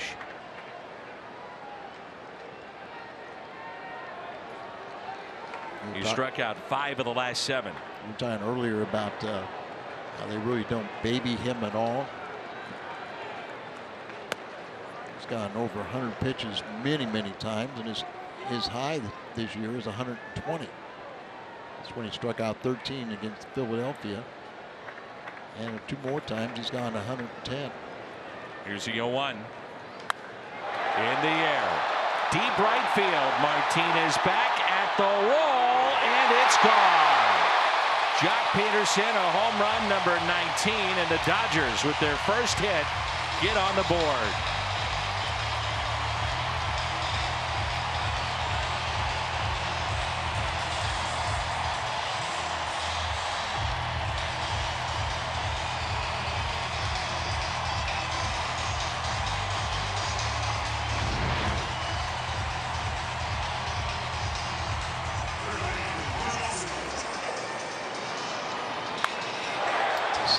That really didn't do too much. It was in the middle of the plate, down a little bit where the lefties like it. That's the one thing about Flaherty that you could criticize a little bit, the home runs. It's the 16th home run he's allowed this year, but just the 6th to a left-handed batter. Don't slump your shoulders. You got to go stay in attack mode. 1-0. You come back. You got time to come back. Pitching a whale of a game. Keep it up. A 1 pitch to Turner.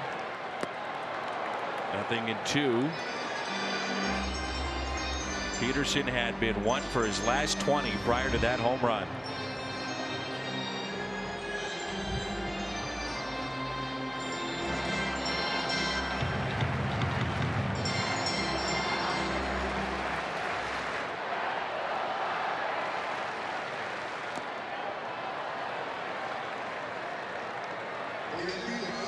Well, they're all stretching right now.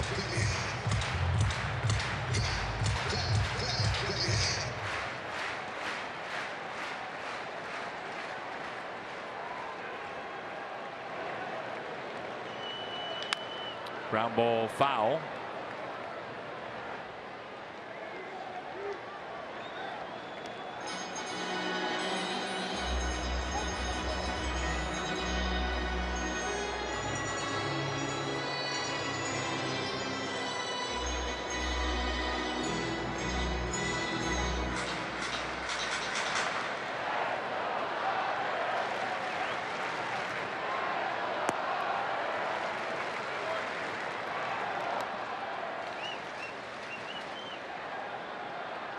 Dodgers have struck out 10 or more times all 3 games of this series. Jack Flaherty, 3rd time he's had at least 10 strikeouts in a game. The 2-2 pitch. Lifted in the air to left field. Munoz with the catch.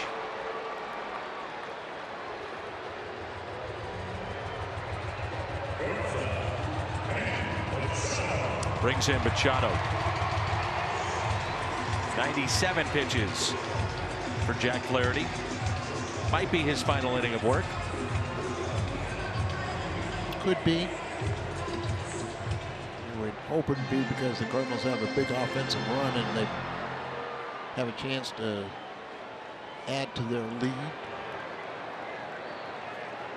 He's 6th up. Excuse me. 6th up. And a ball taken by Machado. So we'll have the bases loaded. We'll already have a lead. And I'll go ahead and hit for him so he can secure the victory. Is that okay? That'll work. 1 ball and 1 strike.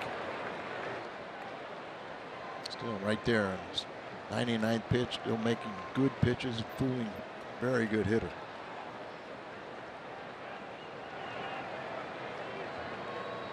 And the next to Machado. Dodgers shortstop tonight is walked back in the 1st, struck out in the 4th, falls behind with 1 ball and 2 strikes. This guy is some kind of talent. Facing a pretty good talent. And the 1-2. Backhanded by DeYoung. Settles and makes the play. Home run hit by Peterson, his 19th of the year. 1-0 Dodgers. We head to the 7th.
At the Kubota Power Stats. Cardinals 56 home runs, 7th inning or later this season. 1st in the National League, 3rd most in all of baseball. We'll see if that trend continues tonight.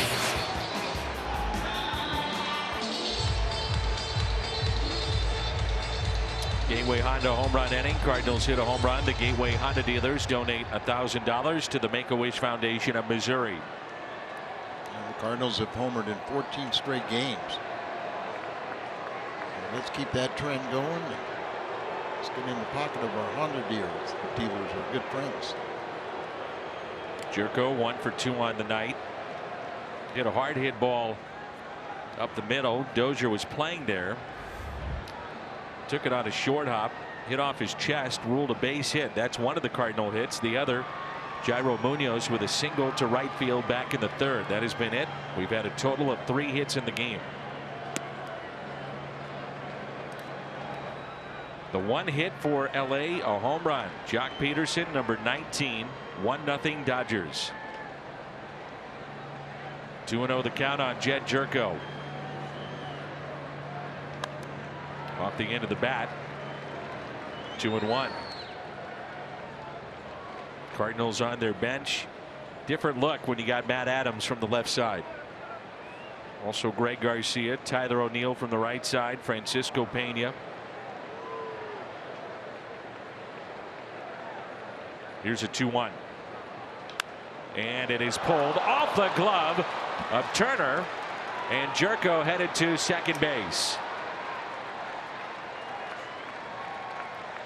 Just maybe because he got a piece of that, kept it from going to the left fielder, he gets a double. So the Cardinals have the tying run in scoring position. Set up away, the ball comes back in, he just turns on it. See the line drive, Turner tries to catch it, goes off his glove, and because he knocked it down, it allowed Jerko to get into scoring position at second base. Here come the Cardinals. Seeing if my prediction was right.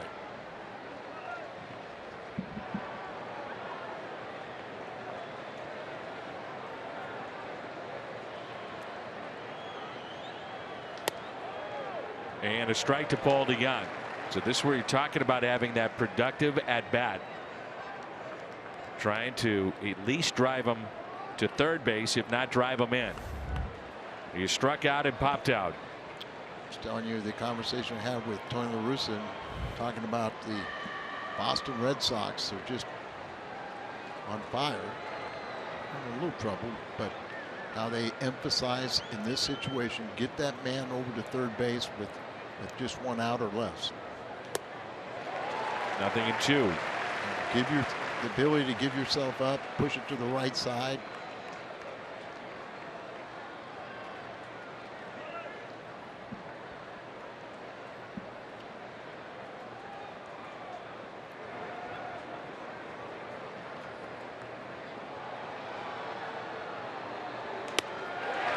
Strikeout of DeYoung. It's a key out. A lot of times you'd see that Flaherty would throw the slider when he's ahead like that, trying to get you to swing at his pitch off the plate. What Buehler likes to do most of the time is elevate the fastball like that and get you to chase it. That's strikeout number 9, and here's Colton Wong. Somehow, some way, you got to get that runner to third base. No doubt. So 1 out. Wong at the plate, 0 for 2. Wong hits it sharply to second, almost got through Dozier. And it brings in the center fielder Harrison Bader. That's what we would have needed, say like from Paul DeYoung. Hit it hard to the right side, get the runner over to third, but now he gets over there with 2 outs. Still, the Cardinals have got a much better 2-out approach, 2-strike approach. We haven't really seen it in this series because we've seen them come back to striking out way too much, but for the most part, they have really cut those double-digit strikeouts down to 4 or 5 a night. Can Bader come through with 2 outs? There's strike 1. Jerko the runner at third base. 98 the pitch count here for Buehler. Munoz at the on deck circle. Matt Adams with a helmet on, bat in his hands, standing in the dugout. 0-2.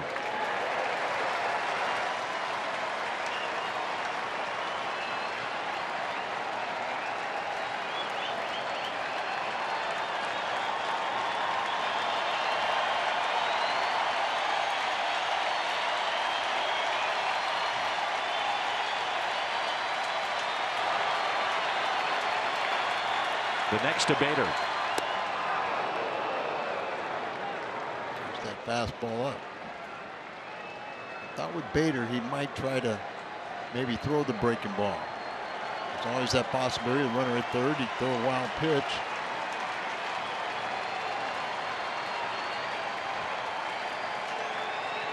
Percentages would say he's going to get throw a fastball.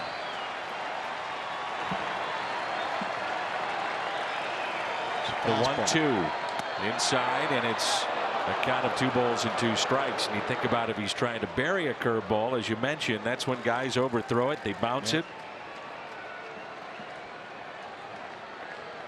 So 2 balls and 2 strikes on Bader.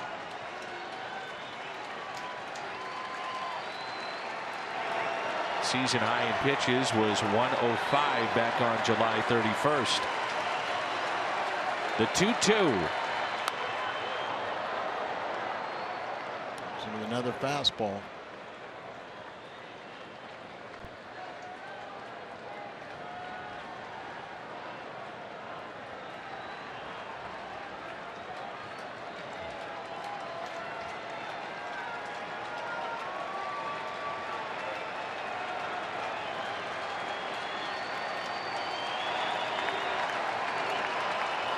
The 2-2 again. He threw the slider. Made sure he didn't, didn't bounce it, but was up. He kind of didn't really signify anything.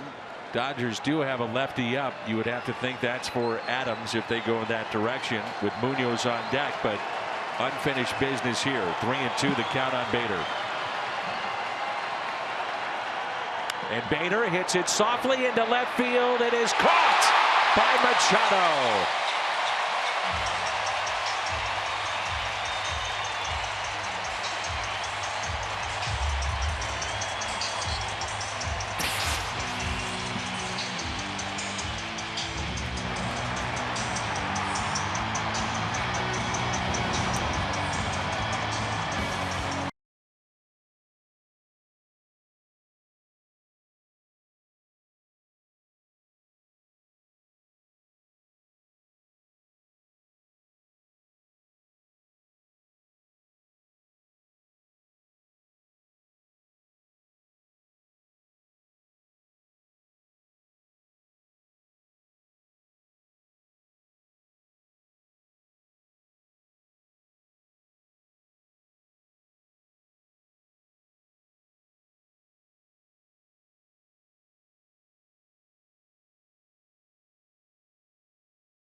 A pitcher's duel here tonight. Walker Buehler strikes out a career high 10 strikeouts done by Jack Flaherty. His night is through. His one mistake, the home run hit by Jock Peterson. As a matter of fact, as you get a look at our Chevy call to the pen, Brett Cecil, tonight the 6th time that a Cardinals pitcher carried a no-hit bid into the 6th inning. Tied with the Astros most in Major League Baseball. There's a good curveball into Cody Bellinger. And before Cecil came to the Cardinals, he would throw that curveball more than 50% of the time. We didn't see it anywhere near that last year because he kind of lost the grip on it. But I was talking to him about this is a new season.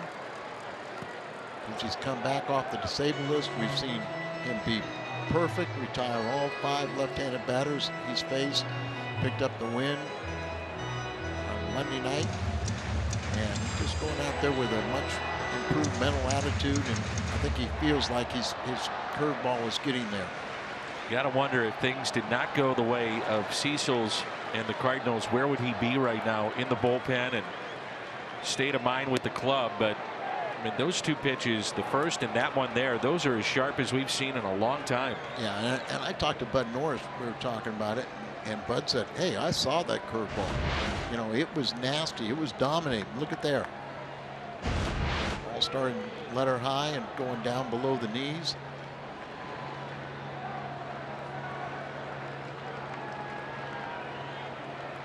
Here's a 1-2.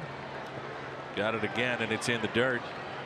And even these professional athletes, at times their psyche becomes very fragile. Not uncommon to lose a little confidence, but I think he's got that confidence back, and Mike Schultz has given him more and more important assignments, and he's doing the job. And the 2-2 pitch. Ground ball. Diving stop by Wong. He's at it again. What a play again by Colton Wong.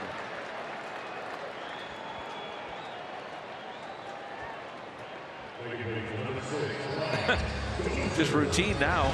He's playing in the hole. He's, you know, further towards first base. Really hard hit ball, so he's got to take about 3 steps, and he dives, then scrambles to his feet and gets it up. But hard hit ball and a better defensive effort. And you don't think that picks up not only Cecil, but that picks up everybody in the bench, everybody in the field. Everyone got a little peppier in their step, and they go, "We're going to come back in this game." There's Dozier 0 for 2. And you know right now the Dodgers can't feel overly confident about their bullpen situation. Big question mark would be the 9th inning, and Jansen, with what we saw the other night, a cutter that wasn't moving to the usual ways that we see. You got to bring him in. Oh, for sure. Yeah. But still, you have that question mark about him. We'll see. I think he's got fewer question marks about him than he does anybody else out there. They've had so many blown saves when he was out with the 11 games with the irregular heartbeat. The 2-0 pitch to Dozier. 1-0 our score, bottom of the 7th. Jock Peterson with a home run.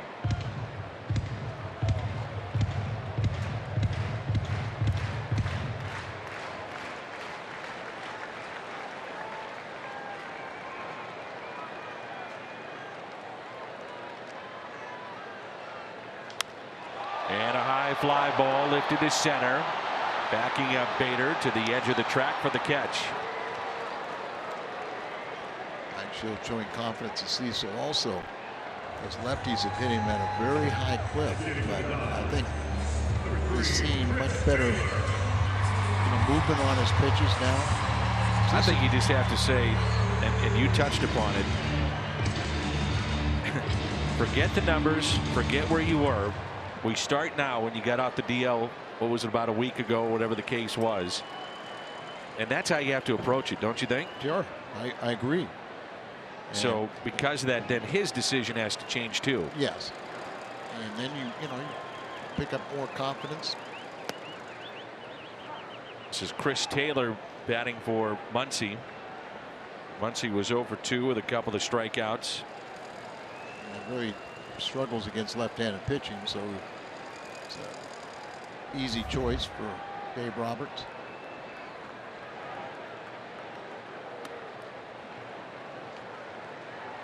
Early in Cecil's career, you know, he was a starter. He made 74 starts in the big leagues.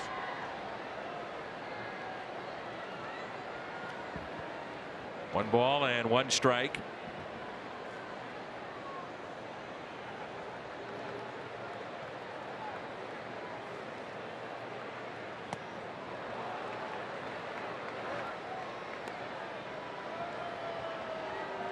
Alexander, a lefty, throwing for the Dodgers in their bullpen.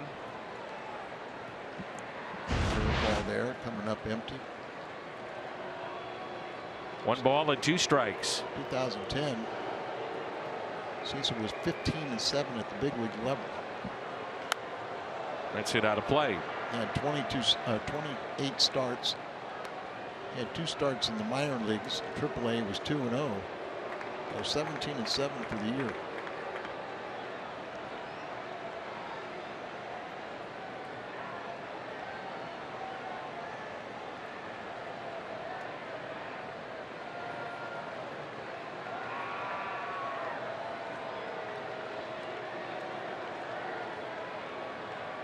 Here's a 1-2 pitch. He wasn't sure whether it was he called a check swing strike or not, so he had to scramble after that ball just in case.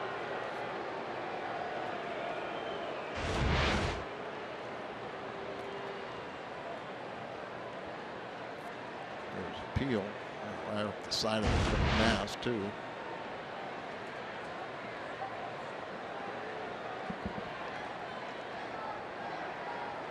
Two balls and 2 strikes.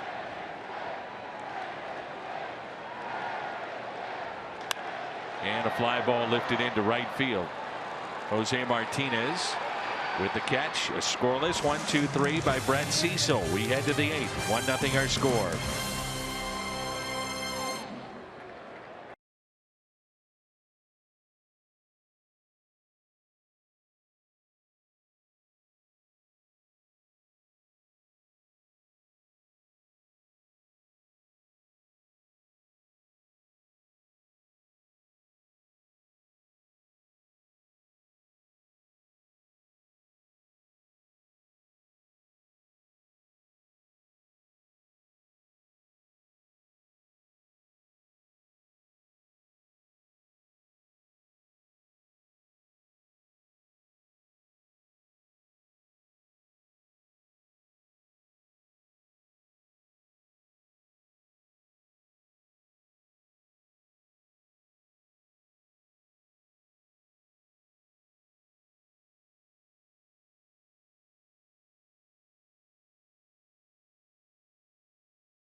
Brought to you by Budweiser.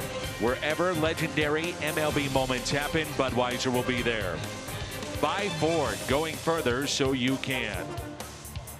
It's been a tremendous ball game tonight. 4 hits total, 3 for the Cardinals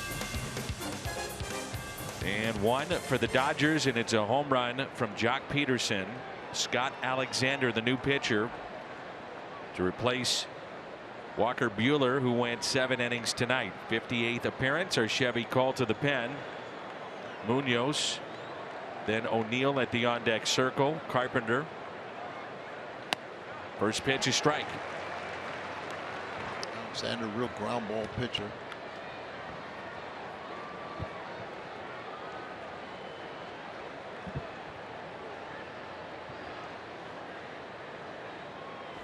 Mentioned the numbers the other day. Gets a ton of ground balls and a ton of double plays. And there's a ground ball. Hit to third. Turner gets Munoz by a step.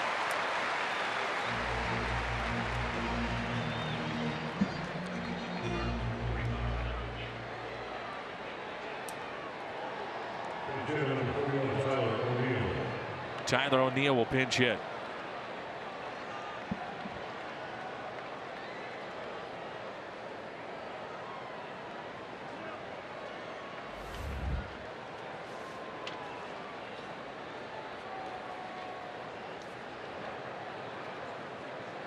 At the start in right field last night. First pitch taken for a ball. Neal and Bader both, used to playing every day. It's tough to come in this pinch hitting role. He's over his last 10, just 1 for 10 as a pinch hitter this year. Crowd tonight 48,247. 48247.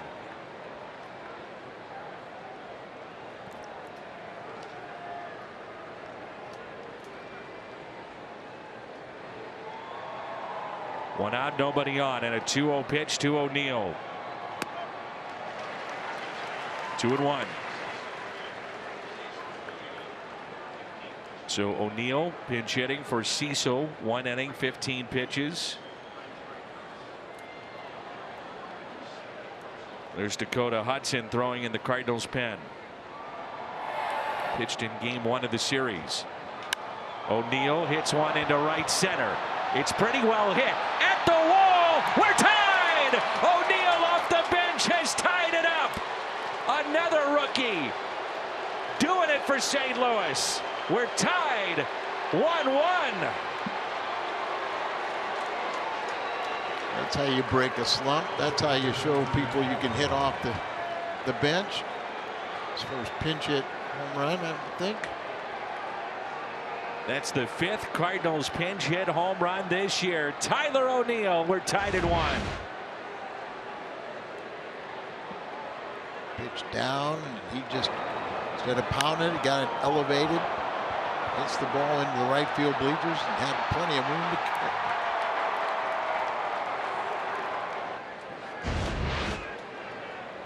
I don't think he was tipping his hat. No. Here's Carpenter. He's 0 for 3 with 3 strikeouts. First home run for O'Neill in the big leagues since May 21st. It's 4th overall, right? That's correct. What a big one it is. Here's the 0-1 pitch. Nothing in 2, the count on Carpenter.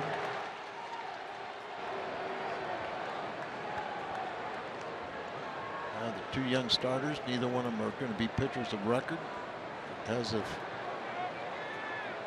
O'Neill's swing and Peterson's swing. I'll just show you that graphic, how good the Cardinals, they've hit in 15 straight games, they've hit a home run, and how good they are in the 7th inning or later of hitting the long ball.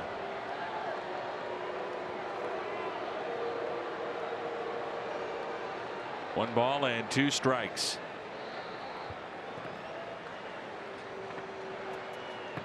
A story unfolding for the Dodgers of 2018. Their bullpen here in the second half, and not in a good way. There's a check swing, and Carpenter's still alive. That'd been a sweep. Who put that fair? Machado, the only man on the left side of the infield. Nothing more demoralizing to a team to see a lead, have a lead, and then get into late innings and have it evaporate on you. Cardinals about to hit now. The Dodgers 4-1. They answer with a home run. Tyler O'Neill off the bench. And the 1-2. 2-2. And a man at the plate with 34 home runs this year. He's the National League, and he's also hit 23 of those on the road. That's the most in the major leagues.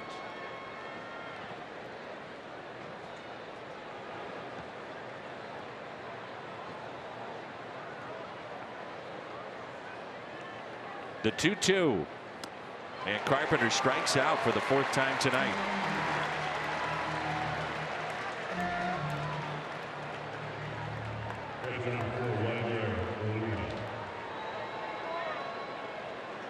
There's Yadier Molina. He struck out and also flied out. 2 outs here in the top of the 8th.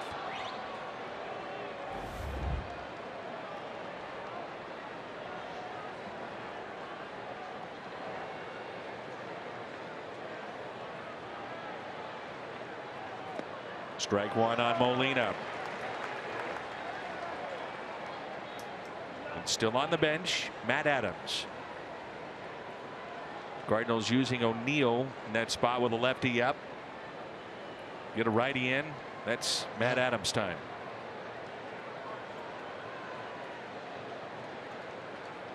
He's hit 18 home runs this year for Washington. part-time duty. 0-1 pitch to Molina. 0-2.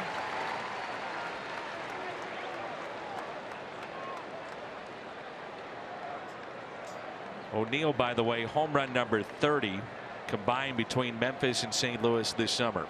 26 in Memphis, 4 now here in the big leagues. He had 31 last year too, something like that. And Yadi skies one into right field. Puig over and makes the catch off the bench. Pinch hitting. Tyler O'Neill. Bam. Into right center, and he knew it. This game is tied. It's 1-1.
We're tied 1-1.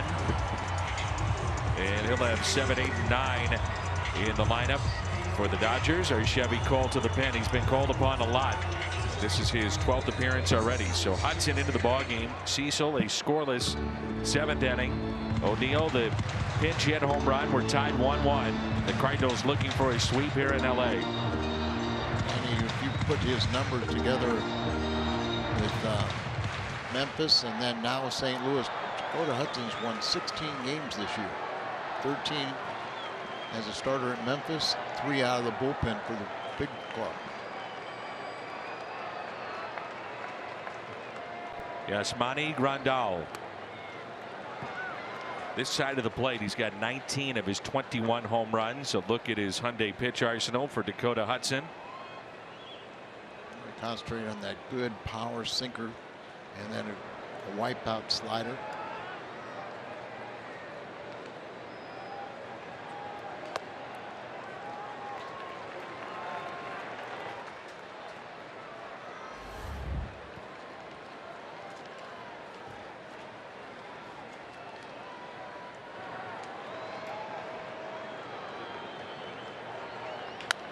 And a ground ball that's hit to second. Wong to Carpenter. You see from Dakota Hudson a lot of ground balls to that sinker.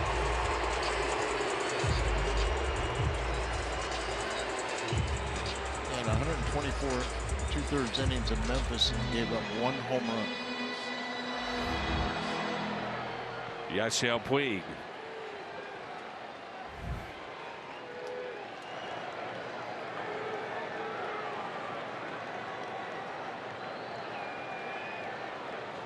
One out and nobody on. And strike one.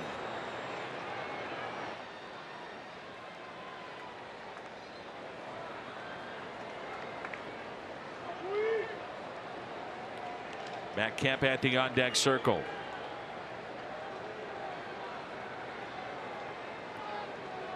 Outfield very deep for Puig, who has 15 home runs.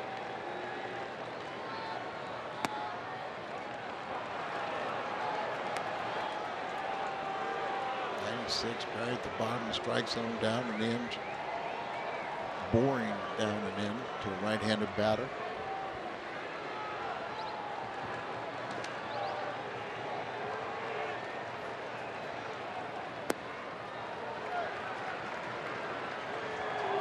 How many teams have we seen over the years that would be scared to death to have this many rookie pitchers? The possibility going into September pennant race, saying you can't do it with youngsters. And all these kids just look like they're so calm. They got good stuff and they know it.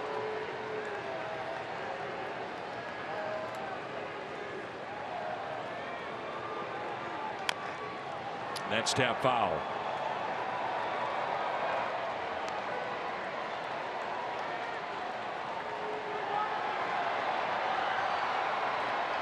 One and two the count.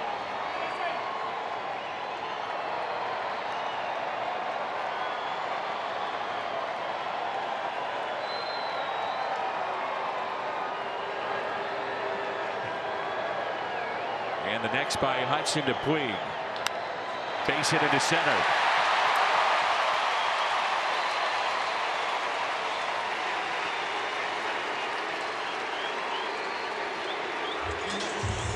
So the base hit by Puig. Now the go-ahead run at first base. See the movement on that pitch too. You know, it's just a little better piece of hitting.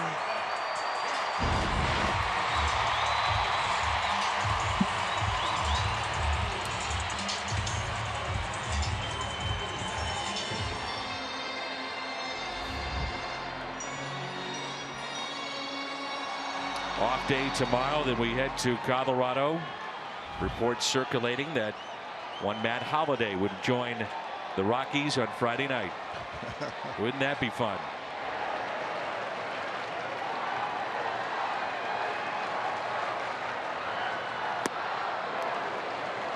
Matt Holliday is, I would think, a future Cardinal Hall of Famer. Outstanding run in St. Louis. Remarkable career. Was sapped with a virus last year, and a lot of his energy was gone, and to his credit worked himself back, went down to the minor leagues, and now will join the Rockies, it looks like. The 0-1 pitch. It took a long time for them to figure out what kind of virus he has, and what it was determined that he had mercury poison. Eating a lot of fish, sushi, living down in Florida, but he took a long time, and then he had a long battle trying to regain his strength. Great story. Really is, for a class guy. Yeah, and you're right about it. He'll be a Cardinal Hall of Fame.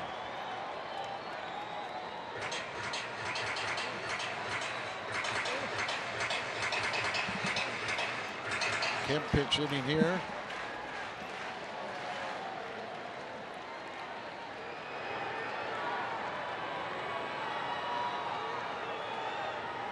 And tap foul. What a bounce back season it has been for Matt Kemp. Comes in hitting .284, 18 homers, 69 RBIs, an all-star this year. Been really good in the pinch, 6 for 18. You know, when he was traded from Atlanta, it was really to be a salary dump. They had to take a few. Atlanta took some players. They sent him back. The club was anticipating having to eat his salary. And then he lost 50 pounds and won a job in spring training and ended up being a National League All-Star this year.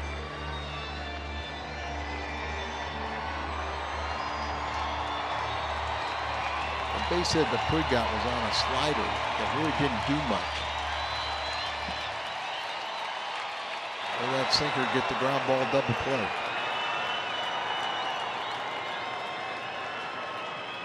Here's a 2-2 to Kemp. There's your ground ball. Knocked down by Jerko. High throw and save. They're going to say he's off the bag.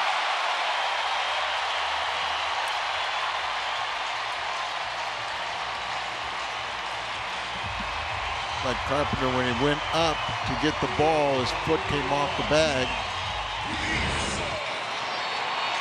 Hard hit ball. Hits a wicked hop. It's off the chest, but he picks it up, throws it there. You see there's. Yeah, he's off the bag. Yeah, he goes up, and you see he loses contact with the bag. It's a good call.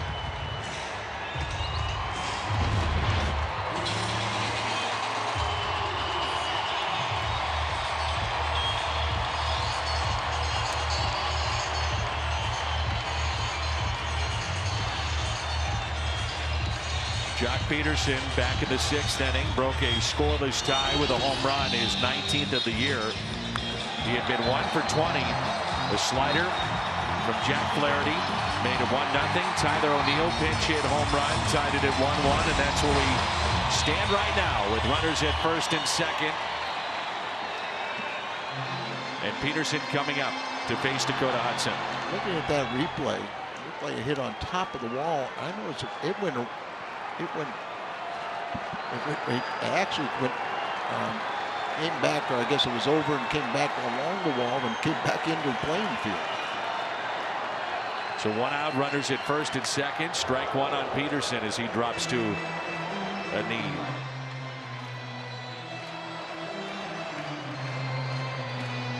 .16 for 71 with runners in scoring position, and this has been the issue for the Dodgers coming into play. 2 games of this series, 3 for 21. Cardinals thinking double play. Kemp and Puig aboard, and the 0-1 pitch to Jock Peterson. 0-2. Justin Turner on deck. First 2 games they stranded 25 base runners. To this point right now, it's just 2.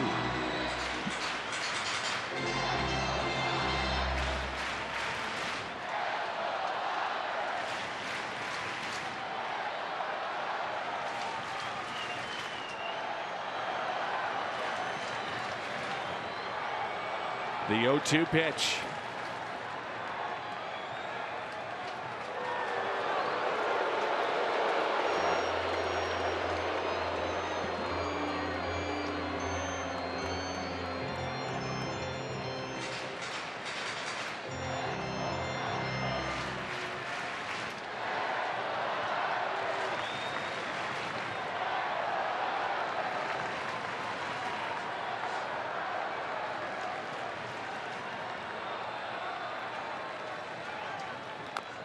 And a foul ball. Peterson spun around. Molina hit the deck, and the umpire tripped over Yachty. Yeah. Looked like it hit off his back leg or his knee. Well, usually, if you're going to hit, it's always off the front leg because of bat speed. But this ball is boring in on him and gets off the back knee. You stay with it long enough, you see Yachty. Now he trips the umpire accidentally. They're all banged up. Throw another sinker right in on his hands. Then foul off the front leg. Runners at first and second. The 0-2. Ground ball, backhanded by Carpenter, and what a play. That saves a run from scoring. Hudson to the bag. Runners advance to second and third, and a diving stop by Matt Carpenter. He played some good defense in this series. There's another play to add to it.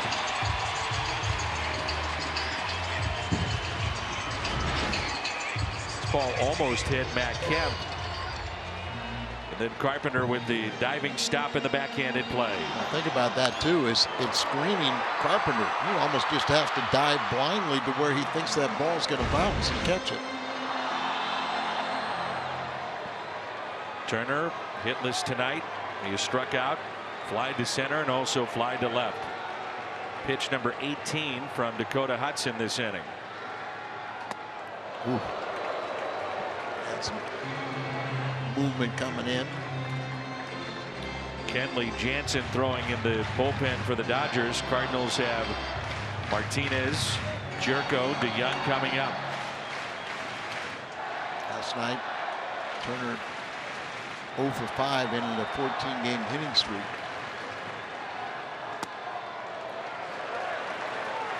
Two balls and no strikes. Manny Machado at the on-deck circle, first base open, but you'd probably rather deal with Justin Turner at this point. Yeah, I think you just got to go, keep on going right after him. When you're talking, you got a rookie out there and under these circumstances, but he's not fazed by it at all.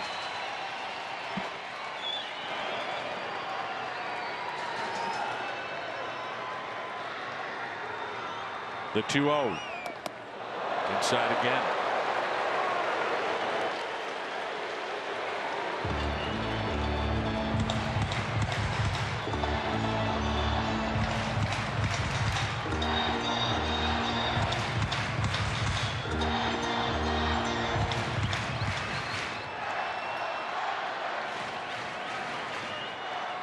Right-handed batters coming into this game were batting .042 off of Hudson.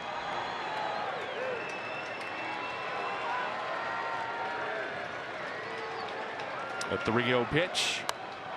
3-1. Trying to do damage on the 3-0. Figure you're going to get a cookie and let him rip. Got his set up outside, but that ball just bores inside. And, it's over the middle of the plate, but good movement. Got to wonder to an extent if Dakota Hudson is running on fumes right now. Been used, as I said, an awful lot. Starter in the minor leagues, and then 2 out of 3, couple of days off, 2 out of 3, so on and so forth. Now time called by Molina. Just something to think about. Yeah, I mean, he did pitch on the 16th, and then the next time was on Monday, the 20th. Had yesterday's off, but and you get in a pennant race, you get revved up. You want to play. Oh, I get it. Yeah.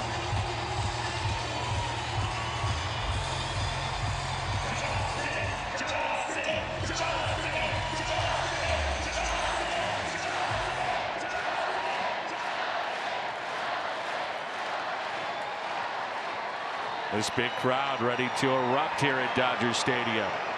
Hudson trying to send us to the 9th, tied at 1. A 3-1 pitch. Bases loaded for Machado. Well, this is why you go out and you pick up Manny Machado for spots like this. Mike Max will come out and kind of slow him down a little bit. Hey, when's the last time you called home? Talk to your mom and dad. Anything but this spot. You got any plans for tomorrow, the off day in Colorado? The reality is sometimes that's what these conversations are about. The biggest thing is all you want to do is as silly as it sounds, get your breath under control again. Just take a deep breath, relax. That's why Banks always grabs the shoulder. It's kind of his way of kind of feeling for, see if the heart is racing, feel the pulse, just kind of see where he is and how long or what he has to say to him, kind of calm him down. But I'm just so impressed with all these kids in there. They don't show any weakness on the mound. Get into a spot like this, they're ready for the challenge. And that's how you got to think of it. It's a one-on-one battle right now between Hudson and Machado. Big numbers with the bases loaded. Grand slam earlier this season. So 2 outs, bases loaded, 1-1. Hudson to Manny Machado. And ball 1. Just a little bit low, I would guess, but not by much. That's part of the problem is the ball is moving so much. So look at that ball dive. It could have been called either way, but make that pitch.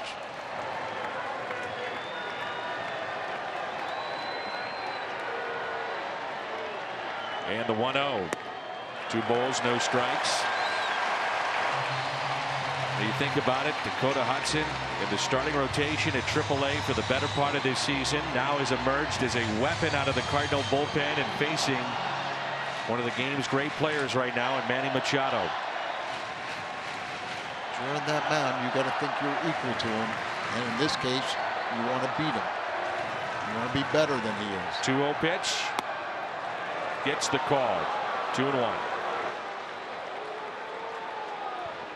Down and away, but right on that bottom part of the strike zone. Chasen Shreve is throwing in the Cardinal bullpen with Bellinger on deck. Outfield deep, they're straight away. The 2-1 pitch to Machado. 2-2. Machado tonight has walked, struck out, and grounded out. He gets the slider and it's just kind of spinning. He's underneath it. He's swinging. You don't think he's trying to pick up another grand slam there, aren't you? Have a little fun. You don't want to go 3-2, so this is the pitch you want to retire him on.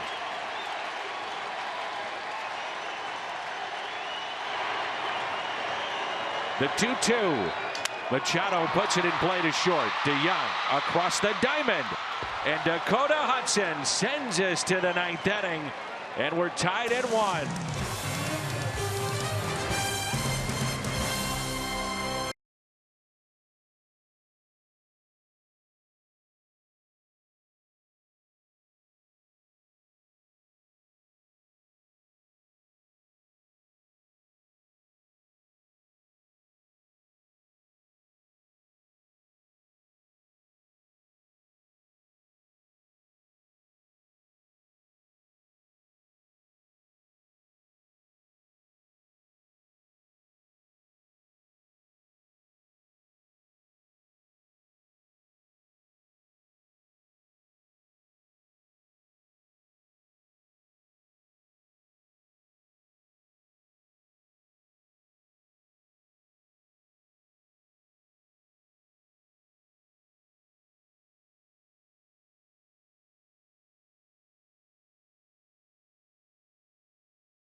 Got Machado with the bases loaded to ground out to short. We're tied 1-1. And we move to the top of the 9th. The 8th inning. Tyler O'Neill, Cardinals down by a run. Pinch hitting. And the Nissan drive of the game. And that's why we're tied at 1 apiece. Kenley Jansen into the ball game for the Dodgers. He'll face Jose Martinez, Jed Jerko, and Paul DeYoung. What a ball game this has been. Great young starting pitching, clutch pinch hit home run by O'Neill. Peterson hit their home run to tie it. Only hit off of the starter, Flaherty. Yes, it's been a pretty good game. Martinez on the first pitch. A strike, and our Chevy called to the pen. When he's right, he's as dominant as anybody in the game. We noticed on Monday night when he gave up the back-to-back home runs, his cutter really was not cutting. Into shallow right field. The catch made by Yasiel Puig. Jed Jerko now with 2 career homers against Jansen. And he said he's got a pretty good idea of what Kenley's trying to do against him with that cutter. And this was the other night in a tie ball game, 3-3. He hit a home run, and then Carpenter followed with one. Yeah, I thought the first cutter to Martinez didn't really move too much. The second one did, that flew out to right. So 1 out, nobody on. And a pitch inside to Jed Jerko. Paul DeYoung at the on-deck circle. A total of 6 hits in the game, 4 for St. Louis, 2 for the Dodgers. There's a curveball there, and I never knew he had one. He's a former position player converted to he was a catcher, being an all-star closer. 1-0 pitch. A ball and a strike.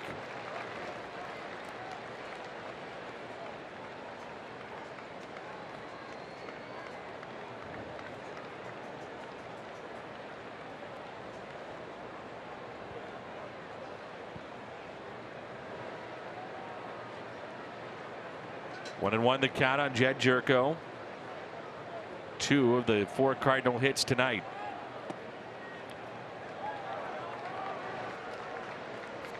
Two balls and 1 strike. This crowd now quiet here at Dodger Stadium, and boy, do they get loud.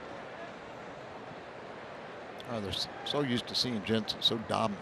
You know, arguably the best closer in the National League. 3-1.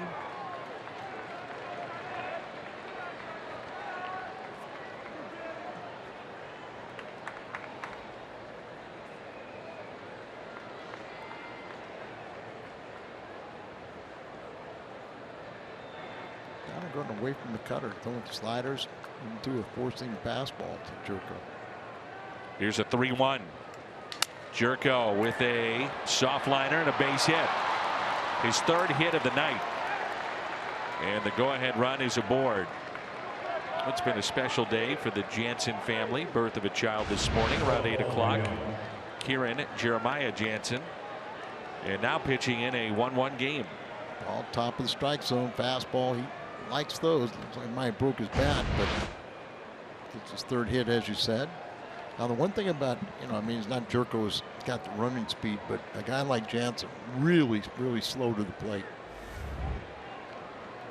May not be the worst thing to force DeYoung to swing. You know, he's struggling right now. Sometimes Mike Schilt has talked about this with a guy that struggles. You force them to swing. Now, he's swinging and missing a lot, but you focus on putting the ball in play. Put a hit and run on. They're playing up the middle. You're holding the runner on at first. The second baseman's way up the middle. A lot of hitting room on the right side. Now, the other aspect of that is that we've talked about this before. DeYoung could be going through a tough stretch, and then all of a sudden it's 1 swing and the Cardinals have a 3-1 lead. He's done that a bunch. Yeah, and especially when he gets a ball in the middle half. Hanging breaking ball or ball that just kind of sits in the middle. Too far in there, you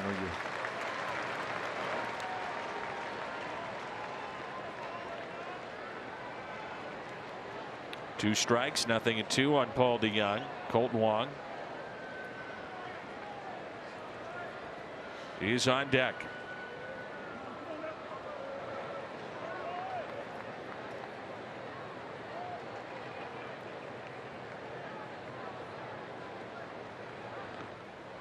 Danny, I would think that the fact that he missed all that time with being on the DL, Jansen, and the birth of the baby, he did not take the paternity leave because they're here in LA. Teams here in LA. DeYoung with a drive into deep left at the track, at the wall, gone! Cardinals have delayed. 2-run homer from DeYoung. Hit it as high as he did far, and the Cardinals are on top.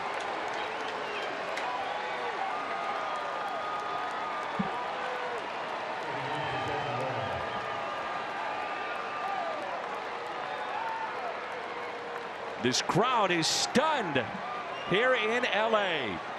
0-2 cutter, top of the strike zone, in the middle of the play, just kind of what we're talking, where he can get there and he can hit it to left. He's got that good power, but you're right, a high towering blast. Now he wishes he took paternity leave. Here's Colton Wong. But like I was saying, DeYoung, you can have issues. He can be in a 1 for 10, 2 for 20, 0 for 15. But that one time, he could do this. And a lot of that's because he's so even keeled. He doesn't punish himself when he's struggling. You know, he tries to stay, when he's hitting the ball well or when he's doing everything, he just tries to stay even keel. And, you know, he's a keeper. 14th home run. Jordan Hicks throwing in the Cardinals' pen. That pitch way inside, almost caught Wong. Bader at the on-deck circles, so Norris apparently not available tonight.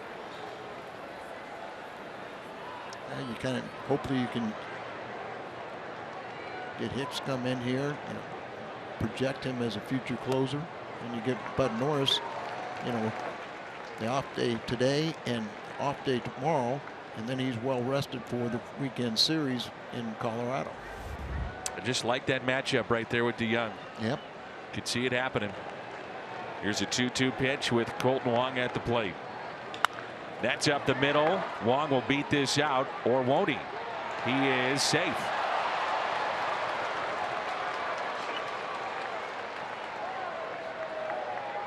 So base hit for Wong and his speed. That's a third hit against Jansen this inning. This play, you know how he, instead of running through the bag, he almost peels off towards the dugout after he touches it. It just shows you what kind of player Machado is too. Anybody with any kind of lesser speed, and you know that's an out. But with Wong's speed, hitting from the left side, it's a base hit. Don't be afraid to get some more.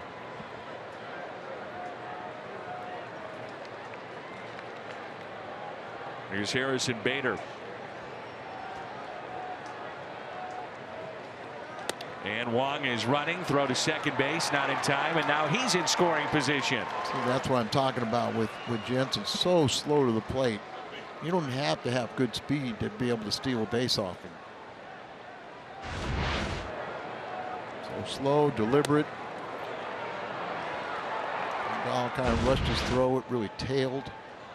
Boy, from the Dodgers' perspective of things right now, they're struggling, and in particular with their bullpen, and Kenley Jansen has not been effective thus far in the series. There's got to be a concern. Just over a month to go in the season. Sure. And think about the job that Dakota Hudson did. You know, you get out of that jam, bases loaded. You come into the dugout, the momentum comes with you, the Cardinals score. And if it holds like this, it'll be the 4th victory for the vulture of the bullpen, Dakota Hudson.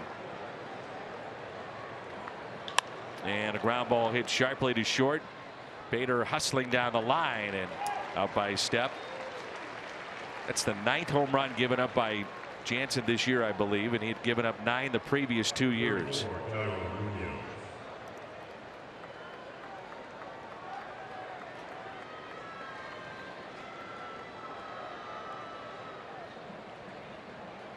Jansen, the 3rd home run allowed in this series, and now Jairo Munoz. Cardinals looking for their first 3-game sweep in Los Angeles since July of 2006.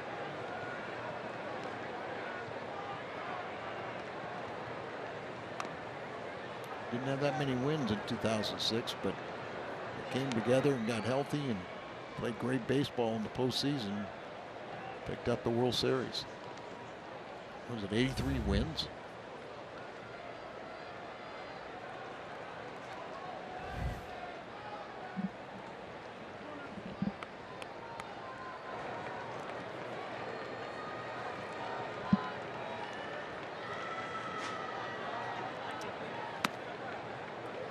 And a ball and a strike now on Jairo Munoz.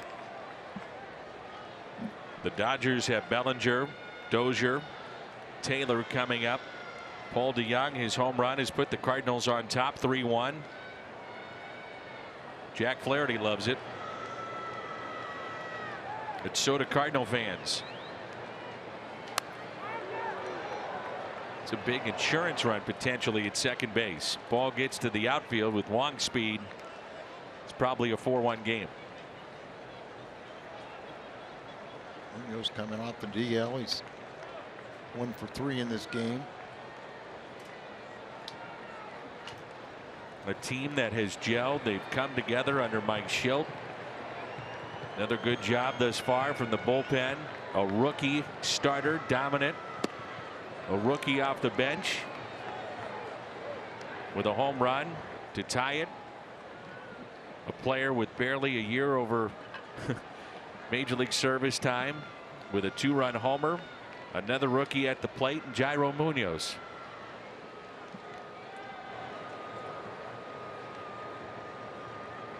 Two and two the count. Now time is called.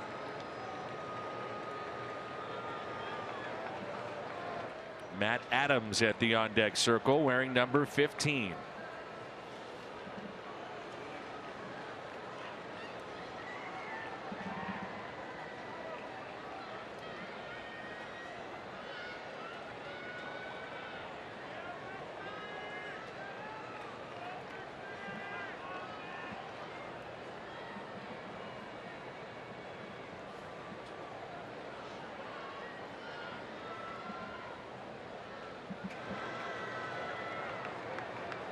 And the 2-2 pitch to Jairo Munoz.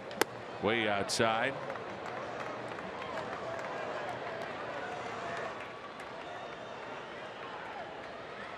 At least 24 pitches.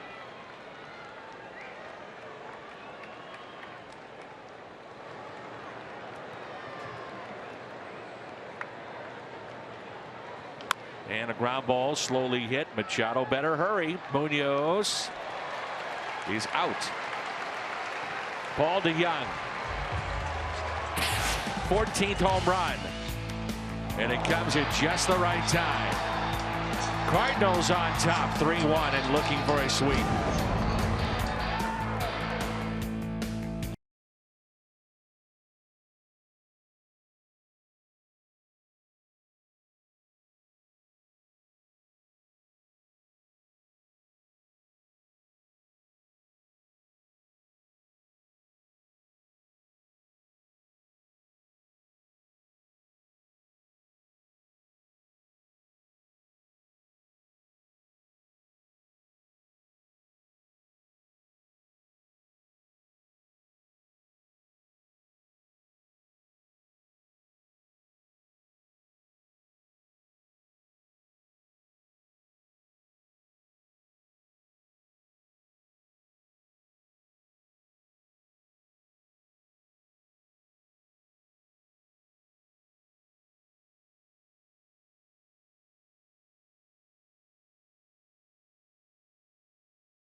All right, guys, 3 outs to go. Cody Bellinger at the plate.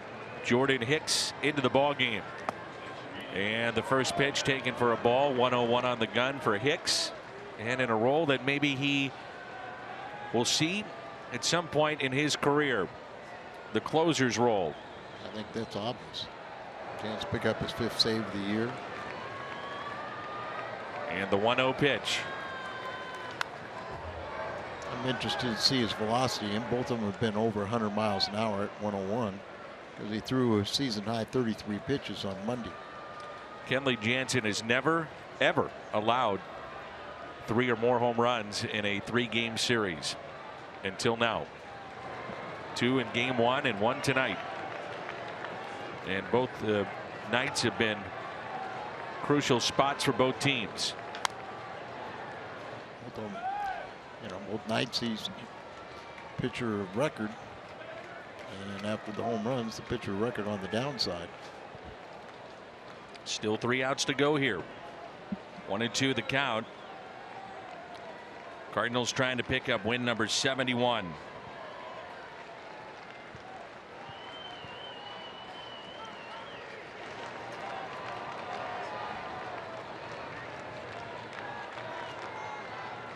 And the next fastball struck him out. That's how we start the bottom of the ninth. 102. I think he's recuperated. The movement on that 102-mile-an-hour sinker. He has thrown 473 pitches of 100 miles an hour or faster. Second place is Aroldis Chapman with 175. Remember, it used to be Aroldis Chapman that nobody could come close to. 1 out and Brian Dozier. And strike 1.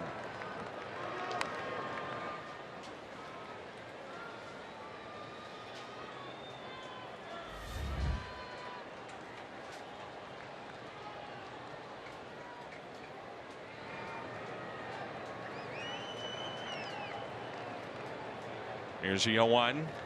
Nothing at 2, and with a slider. He looks very effective here tonight. Oh yeah, I mean, Dozier a good major league hitter, clutch hitter, and he looked very weak on that slider after seeing the 100-mile-an-hour plus fastball.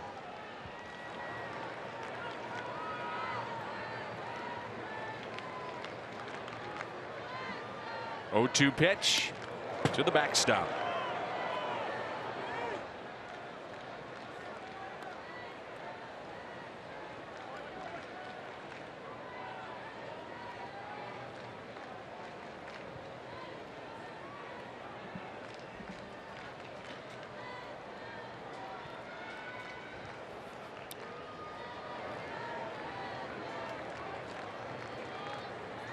One ball and 2 strikes. And he struck him out. Back-to-back Ks for Jordan Hicks, and the Cardinals 1 out away from a sweep here at Dodger Stadium. And I was talking with the Cardinal hitting coaches about how many fastballs, 2-strike fastballs, are taken today for called third strikes. There's another one.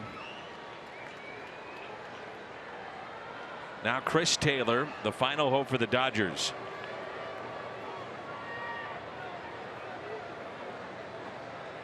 Two outs and nobody on, and there is strike 1. 103. Could see it inside that Cardinal dugout, the way they pull for each other, the young players that have come together here at the major league level that knew each other so well in the minor leagues, and the fun that they're putting together and having now in the big leagues. 0-2.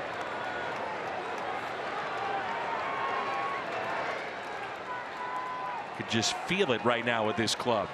The other day we were talking about we hadn't seen a club start beating on, playing the drums on the top pad since Little League, and they were doing that. Here's an 0-2 pitch now to Taylor, and he strikes out the side. The Cardinals have a sweep.